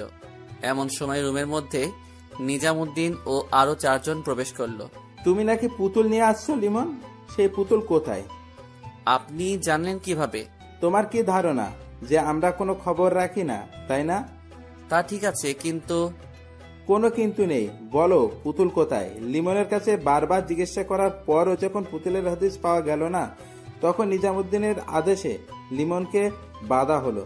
এতটা দ্রুত হয়ে গেল যে লিমন তার সঙ্গে থাকা পিস্তল ব্যবহার করা বা বের করার সুযোগ পেল না। বেলকুনিতে দাঁড়িয়ে গভীর মনোযোগ দিয়ে বাইরের বকুল গাছটার দিকে তাকিয়ে আছে সাজু ভাই। বকুল গাছটার ডালে একটা রঙিন পাখি। পাখির নামটা মনে আসছে না। রহস্যের গন্ধ ক্রমেশ তার নাকের সামনে উপস্থিত, কিন্তু সবটা সাজিয়ে যে কিভাবে প্রকাশ করা যায় সেটাই ভাবছে। দাদু, একটা কথা জিজ্ঞেস করব? হ্যাঁ দাদা, করো। ভোরবেলা ওই ছেলেটার পিছনে বাইক নিয়ে না গিয়ে মুস্কি হাসি দিয়ে বসে রইলি কেন? দাদা যান, ওই ছেলে একটা স্বর্ণের পুতুল নিতে এসেছিল আমার কাছে। কি? হ্যাঁ, সেদিন লিমনের নানা যেই পুতুলের কথা বলেছিল সেটা আমার কাছে ছিল। আজকে সেই পুতুল নিয়ে গেল ঠিকই, কিন্তু সেটা আসল পুতুল নয়। মানে? আমি আগেই ধারণা করেছিলাম যেহেতু লিমনের গার্লফ্রেন্ডের হাত থেকে পুতুল আমার কাছে এসেছে, সেহেতু এ কথা অবশ্যই জানাজানি হবে। তাই একটা নকল পুতুল আমি সংগ্রহ করে নিজের কাছে রেখেছি। আর আসল পুতুল তোমাদের ঘরে, অর্থাৎ দাদির পুরাতন পুটলির মধ্যে। আচ্ছা, বুঝতে পারছি। কিন্তু নকল পুতুল দেখে কি ওরা বুঝতে পারবে না? মানে দেখতে কি একই রকম নাকি? না দাদা, পুতুল দুটোই আলাদা। আর লিমন বা সেই মূল পরিকল্পনাকারী কিন্তু সেই পুতুল আগে দেখেনি। আর লিমনের পেছনে পেছনে বাইক নিয়ে তাড়া করিনি, কারণ ওই নকল পুতুল যেখানে থাকবে সেই স্থানের লোকেশন আমি দেখতে পারবো। কিভাবে? পরে বলবো দাদা জান, এখন একটু ভাবতে হবে, তাই পরে কথা বলবো। লিমন বিছানায় হাত পা বাঁধা অবস্থায় পড়ে আছে আর মনে মনে হাসছে। কয়েক ঘন্টা আগেই সে সাজু ভাইকে এভাবেই বেঁধে রেখেছিল, আর এখন সে নিজেই বন্দী। নিজামুদ্দিন বারবার তাকে পুতুলের কথা জিজ্ঞেস করছে, আর লিমন শুধু বারবার মাথা নেড়ে না বলছে। হঠাৎ করে দরজা খুলে কালো টি শার্ট পরে একটা ছেলে প্রবেশ করলো। মুহূর্তের মধ্যে হাতের পিস্তল নিজামুদ্দিনের দিকে তাক করে পরপর 3টা গুলি করলো। নিজামুদ্দিন আস্তে আস্তে নিস্তেজ হয়ে ঢলে পড়লেন। কালো টি শার্ট পরা লোকটা বিড়বিড় করে তখন বলল, ক্ষমা করবেন নিজাম ভাই, বসের সঙ্গে আপনার বেইমানি করতে চেয়েছিলেন, তাই বসের নির্দেশে আপনাকে মারতে বাধ্য হলাম। নিজামের লাশের দিকে এক দৃষ্টিতে তাকিয়ে রইল লিমন। তারপর স্বাভাবিকভাবে মাথা উঁচু করে ডান পাশে দেয়ালের দিকে তাকিয়ে রইল। দুজন ব্যক্তি এসে নিজামের লাশ নিয়ে গেল, আর সেই খুনিটা তখন লিমনকে বলল, তোমার সঙ্গে দেখা করার জন্য আমাদের বস এখানে আসছেন, তুমি তার সঙ্গে কথা বলতে প্রস্তুত থেকো। আচমকা শক্ত হয়ে লোকটার দিকে অবাক হয়ে তাকালো লিমন। তার চোখে মুখে স্পষ্ট আশ্চর্য হবার ছাপ। সত্যি সত্যি কি তিনি আসবেন, নাকি তার পরিবর্তে অন্য কাউকে পাঠাবে? বস নিজেই আসবে, কিন্তু তার আগে তোমার চোখে কালো কাপড় দিয়ে বাঁধা হবে। চোখ বাঁধা হবে কেন? কারণ তিনি তোমার পরিচিতি। আরো কিছুটা বিচলিত হয়ে লোকটার মুখের দিকে তাকিয়ে রইল। যদি পরিচিত কেউ হয় তবে আজকে কেন সামনে আসবে? তাহলে কি তিনিও পুতুলের লোভে? পুতুল তার কাছে জেনে তিনি সামনে আসতে যাচ্ছেন, কিন্তু কিভাবে জানলো যে পুতুল লিমনের কাছে? লিমন তো শুধু সোহাগীর কাছে সকালবেলা বলেছিল। তাহলে কি? আরো ঘন্টাখানিক পরে লিমনের চোখ সত্যি সত্যি বেঁধে দিল। কিছুক্ষণ পর রুমের মধ্যে নতুন কারো আগমন অনুভব করলো। নতুন কেউ প্রবেশ করেছে সেটা বুঝতে পারছে, কারণ আলাদা একটা ঘ্রাণ আসছে নাকের ডগায়। লিমন নিজেই বলল, আপনি তাহলে আমার সামনে এসেই গেলেন? তা বলেন, আমি আপনার জন্য কি করতে পারি? গম্ভীর কণ্ঠে জবাব এলো। এতদিনে তোমারও নিশ্চয়ই ধারণা হয়ে গেছে যে এত কিছুর পিছনে কোনো জিনিস দায়ী হতে পারে। কণ্ঠ বেশ পরিচিত, ঠিক মনে আসছে না। লিমন কিছু বলার চেয়ে চুপ করে কণ্ঠ শুনে চিনতে চেষ্টা করছে। অদৃশ্য থেকে আবারও বলল, কিছু বলছো না যে তুমি? বলো তো কারণ কি? চেয়ারম্যান সাহেব। বাহ, চোখ বন্ধ তবুও তো বেশ চিনে গেছো আমাকে। বুদ্ধি আছে, সুপার। তাহলে কি আপনি সেই অদৃশ্য বস? রাজনীতি করতে গিয়ে অনেক কিছু শিখতে হয় লিমন। তোমার বাবাকে অনেক অনুরোধ করেছি পুতুলের জন্য, কিন্তু সে তো কথা শুনেনি। আচ্ছা বাদ দাও তো, এবার বলো সেই পুতুল কোথায়? না হলে তোমার মা বাবার মতো তুমিও মেরে ফেলবেন? তাহলে পুতুল পাবেন? তোমার মা বাবার মৃত্যুর পরে কিন্তু পুতুলের সন্ধান ঠিকই বের হয়ে গেছে। তুমি মরলেও ওটা ঠিকই বের হবে। এমনিতেই তোমার কাছে ধরা পড়ে গেছে, তাই তোমার জীবনে কোনোদিন তুমি আর বাইরের জগৎ দেখতে পাবে না। পুতুলের সন্ধান আমি দেব, কিন্তু আমার কিছু প্রশ্নের জবাব দিতে হবে। আমি জানি আমাকেও আপনি খুন করাবেন, কারণ এত কিছুর পরে যে আমাকে বাঁচিয়ে রেখে কোনো রিস্ক নেবেন না সেটা ভালো করে জানি। বেশ ভালো তোমার কথা। আমার মা বাবাকে খুন করেছে কে কে? নিজাম ছিল, আরো 3-4 জন ছিল, তবে তোমার চাচাতো ভাই মনিরুলও ছিল। মনির ভাই? হ্যাঁ, নিজাম ওরা গেলে তো তোমার বাবা দরজা খুলবে না, তাই মনিরুলের সাহায্য নিতে হয়েছে। মনিরুল তোমার বাবাকে ডেকে ঘরের মধ্যে প্রবেশ করার পথ সুগম করেছে। তাহলে মনির ভাইকে খুন করালেন কেন? সাক্ষীদের বাঁচিয়ে রাখতে নেই, তাহলে পরবর্তী সময়ে নিজের বিপদ হয়ে যায়। তবে তোমার বন্ধু তহিদকে এত সহজে রাজি করাতে পারবো সেটা ধারণা ছিল না। তহিদ? তোমার বাড়িতে সেদিন রাতে তহিদ নিজেই আগুন লাগিয়েছে। কথা ছিল তোমাকে সেখানে পুড়িয়ে ফেলা, কিন্তু তোমার আরেকটা বন্ধু আগে জাগ্রত হয়ে গেছিল, তাই তহিদ নিজেই চিৎকার করেছিল। তারপর মনিরুলের বাড়িতে তোমাকে অজ্ঞান করে মনিরুল খুন করে আমার লোকে, আর দোষ হয়ে যায় তোমার বাবার কবরের কাছে। সরি আব্বাজান, চিরকুট লিখে দিলাম। লিমন চুপচাপ। এবার বলো পুতুল কোথায়? তহিদ বেইমানি করেছে আমার সঙ্গে, কিন্তু সে তো আপনার কথা মতো চলছিল। 5 লাখ টাকার লোভ দিছিলাম, আর তহিদ নিজে ভয় পেয়েছে সাজু সাহেবকে দেখে, কিন্তু এ পরিকল্পনার মধ্যে সাজু সাহেব কিছুই করতে পারে নাই। সাজু ভাই খুবই অসুস্থ, না হলে ঠিকই এতদিনে সবকিছু বের করতে পারতেন। গতকাল রাতে তার কাছ থেকে পুতুল আনতে গিয়ে বুঝতে পারছি। কথা বেশি হয়ে যাচ্ছে, বলো পুতুল কোথায়?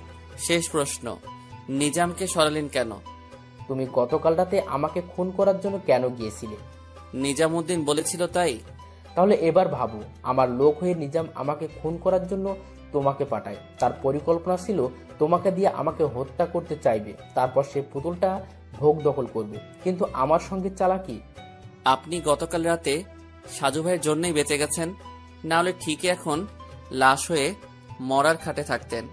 সামনে এমপি নির্বাচন করার ইচ্ছে করছে, তাই প্রচুর টাকার দরকার। এই সন্ত্রাসী গ্রুপের জন্য আমার মাসে মাসে অনেক খরচ। পুতুলটা বিক্রি করে আমি আমার স্বপ্নের দিকে এগিয়ে যাব। সে পথে কারো বাধা মানব না।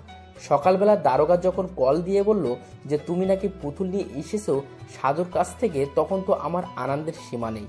ভুল পথে চললে কোনোদিন গন্তব্যে পৌঁছানো যায় না চেয়ারম্যান সাহেব। সঠিক পথে কষ্ট হলেও চলা উচিত, কারণ সেখানে সফলতা আছে। কিন্তু ভুল পথে যতটা সামনে যাবেন ততটাই কিন্তু ভুলের গভীরে তলিয়ে যাবেন। জ্ঞান হজম করার কোনো সময় নেই, তাড়াতাড়ি পুতুলের ঠিকানা। সম্পূর্ণ কথা শেষ হবার আগেই রুমের মধ্যে হুট করে কয়েকটা গুলি শব্দ হলো। রুমের মধ্যে হঠাৎ কেমন হট্টগোল হতে লাগলো। হাত পা বাঁধা লিমন কিছুই বুঝতে পারল না। রুমের মধ্যে যারা ছিল তাদের গোঙানির আওয়াজ শোনা যাচ্ছে, কিন্তু মারল কে? বেশিক্ষণ ভাবতে হলো না তার। ততক্ষণে নাসরিন তার চোখের কাপড় খুলে দিল। এরপর এক এক করে হাত পায়ের বাঁধন খুলে বলল, তাড়াতাড়ি পালাতে হবে, না হলে কিন্তু আবার কেউ আসতে পারে। রুমের মধ্যে 3টা লাশ পড়ে আছে। চেয়ারম্যান সাহেবের দিকে তাকিয়ে লিমন খানিকটা ভাবনার মধ্যে হারিয়ে গেল। নাসরিনের দিকে তাকিয়ে সে কৃতজ্ঞতা স্বীকার করল। মা বাবার মৃত্যুর জন্য দায়ী সবাই শেষ। বাগেরহাট বাস স্ট্যান্ডে বাসের মধ্যে পাশাপাশি বসে আছে নাসরিন ও লিমন। লিমনের মুখে মাস্ক আর নাসরিন বোরকা পরিহিত। দুজনেই একসাথে খুলনার দিকে যাচ্ছে। প্রচুর পিপাসা অনুভূত হচ্ছে লিমনের। নাসরিন তার ব্যাগ থেকে পানির বোতল বের করে এগিয়ে দিয়ে বলল, বাসায় ফ্রিজে লেবুর শরবত বানানো ছিল, তাই নিয়ে আসলাম সঙ্গে করে। খাবে তুমি? খুব পিপাসা লেগেছে। তাহলে খাও। বাস চলছে, পাশাপাশি বসে আছে নাসরিন ও লিমন। বাসের ধাক্কায় কিংবা গতকাল রাতে ভালো ঘুম না হবার জন্য চোখ বন্ধ হয়ে যাচ্ছে। নাসরিনের কাঁধে মাথা রেখে ঘুমিয়ে গেল লিমন। শরীর বেশ দুর্বল মনে হচ্ছে। হঠাৎ করে ঘুমের মধ্যে সে শুনছে তার কানের কাছে নাসরিন ফিসফিস করে বলছে, এটা তোমার জীবনের শেষ ঘুম। তুমিও তোমার মা বাবার কাছে চলে যাচ্ছ। এতদিন পর আমি আমার পরিকল্পনায় সফল হলাম, কিন্তু আফসোসটা হচ্ছে নিজামকে ওরা মেরে ফেলেছে। লিমনে তখন চিৎকার করে কিছু বলতে ইচ্ছে করছে, কিন্তু পারছে না। বাস ভর্তি মানুষ নিয়ে এগিয়ে যাচ্ছে বাসটা। চারিদিকে কত মানুষ বসে কিংবা দাঁড়িয়ে, কিন্তু লিমন তাদের সাহায্য নিতে পারছে না। তার মানে নাসরিন নিজেও পুতুলটা আত্মসাৎ করতে চেয়েছে। নিজামুদ্দিন আর সে একসঙ্গে আলাদা পরিকল্পনা করেছে। লিমন যখন চোখ মেলে তাকালো তখন সে শুয়ে আছে হাসপাতালের বিছানায়। তার সামনেই বসে আছে সাজু ভাই। একজন পুলিশও দাঁড়িয়ে আছে সাজু ভাইয়ের সঙ্গে। কি খবর লিমন? জি ভাই, আপনি এখানে? তুমি আমাকে হাত পা বেঁধে রেখে আসছো বলে তো আমি পিছিয়ে যেতে পারি না, তাই না? কিন্তু আমি কিভাবে পৌঁছলাম? হ্যাঁ, নাসরিন মেয়েটা এখন পুলিশের কাছে বন্দি আছে। তোমাকেও গ্রেফতার করা হবে। জানি। তুমি কি নাসরিনের চালাকি বুঝতে পারো নাই? কি রকম? ঝড়ে আম পড়ে, আর সেই আম বাইরের কেউ কুড়াতে আসলে যেমন হয় সেরকম। মানে? তুমি যে পুতুল আমার কাছ থেকে এনেছিলে সেই পুতুলটা নকল। আসল পুতুল এখনো আমার কাছেই আছে। আমি ওই নকল পুতুলের মধ্যে লোকেশন ট্র্যাকিং করার ছোট্ট মেশিন সেট করে দিয়েছিলাম, যদিও সেটা আমার ঘরে বসে তৈরি করা ছিল ডিজিটাল হাত ঘড়ির মাধ্যমে। তারপর থেকে অপেক্ষায় ছিলাম ওটা কোথায় থাকে সেটা জানার জন্য। কিন্তু তুমি তো চালাকি করে ওটা বাস স্ট্যান্ডের অদূরে ডাস্টবিনের পাশে লুকিয়ে রেখেছিলে। হ্যাঁ সাজু ভাই, আমার ইচ্ছা ছিল ওদের হত্যা করে পালিয়ে চলে যাব, তাই এখানে রেখে গেছিলাম। তারপর নাসরিনের সঙ্গে এসে পুতুল বের করে দুজনেই বাসে উঠে বসলাম। কিন্তু নাসরিন নিজেও পুতুলের লোভে ছিল। তার কাছে প্রাথমিক জিজ্ঞাসা করে জানলাম যে সে আর নিজামুদ্দিন পরিকল্পনা করেছিল পুতুল নিজেরা দখল করবে, তারপর সেই পুতুল নিয়ে তারা পালিয়ে যাবে। মূলত তোমাকে চেয়ারম্যান সাহেব ও আইনের চোখে অপরাধী করে তারা নীরবে পালাতে চাইছে। কিন্তু সবকিছু আপনার জন্য ভেঙে গেল, কারণ সেদিন আপনি চেয়ারম্যান সাহেবের বাড়িতে পুলিশ নিয়ে গেলেন আর আমি তাকে খুন করতে পারি নাই। চেয়ারম্যান জেনে গেল যে তাকেই নিজামুদ্দিন আমাকে দিয়ে হত্যা করতে চায়। হ্যাঁ, আর সেজন্য তার হুকুমে নিজামুদ্দিন খুন হয়ে গেল। এদিকে নাসরিন কিছু করতে পারছিল না, তাহলে তাকেও মরতে হবে। সেজন্যই নাসরিন সুযোগ খুঁজে বের করে, আর তোমার সঙ্গে তার কথা বলার সময় পেছন থেকে ঢুকে মুহূর্তের মধ্যে সবাইকে শুইয়ে দেয়। আমি নিজের জন্য ভাবছি না সাজু ভাই, কিন্তু তৌহিদের জন্য খুব খারাপ লাগছে। শত্রুদের সঙ্গে মিলে বেইমানি করেছে ঠিকই, কিন্তু তবুও কেন যেন খুব খারাপ লাগছে। তৌহিদ আমাকে অনেক কিছুই বলে গিয়েছিল। সেদিন বিকেলে আমার মোবাইল পুকুরে না পড়ে গেলে হয়তো তাকে বাঁচাতে পারতাম। মনিরুল আর তোমার বাড়ি আগুন লাগানোর কথা সে নিজে আমাকে লিখে জানিয়ে গেছে, আর সেই কারণে সেদিন রাতে চেয়ারম্যান সাহেবের বাড়ি গিয়েছিলাম। বুঝতে পারছি। তুমি বিশ্রাম করো, যা হবার তা হবে। আপাতত সুস্থ হয়ে ওঠো। সুস্থ হয়ে লাভ কি? 2 দিন পরে তো ফাঁসি হয়ে যাবে, কারণ আমি খুনি। সেটা না হয় আইন ঠিক করবে। সাজু ভাই বেরিয়ে গেল। লিমন আবার তার চোখ বন্ধ করে রাখলো। বন্ধ চোখের সামনে দাঁড়িয়ে আছে তার বাবা। কল্পনার মধ্যে নিজের বাবার সঙ্গে কথা বলছে। বাবা তাকে বকাবকি করছে, হঠাৎ করে কান্না করছে। কেন সে নিজের হাতে খুন করেছে? হঠাৎ করে বাবার পাশে অদৃশ্য কিছু দেখা যাচ্ছে। এটা কি তার মা? মা, ও মা। শোয়া থেকে উঠে বসলো লিমন। চারিদিকে তাকিয়ে কিছু দেখতে পেল না। চোখ দিয়ে পানি বের হয়ে গেল।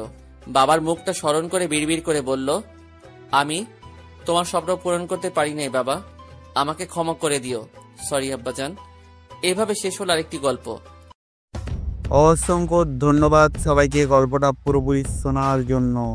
এবং আপনারা কেমন ধরনের গল্প শুনতে চান সেটা কমেন্ট করে জানাতে ভুলবেন না। আর চ্যানেলে নতুন হলে জানেনই কী করতে হবে, চ্যানেলটাকে লাইক অ্যান্ড সাবস্ক্রাইব করে দেবেন, আর বেশি বেশি করে শেয়ার করবেন। Thanks for watching. Good night everyone.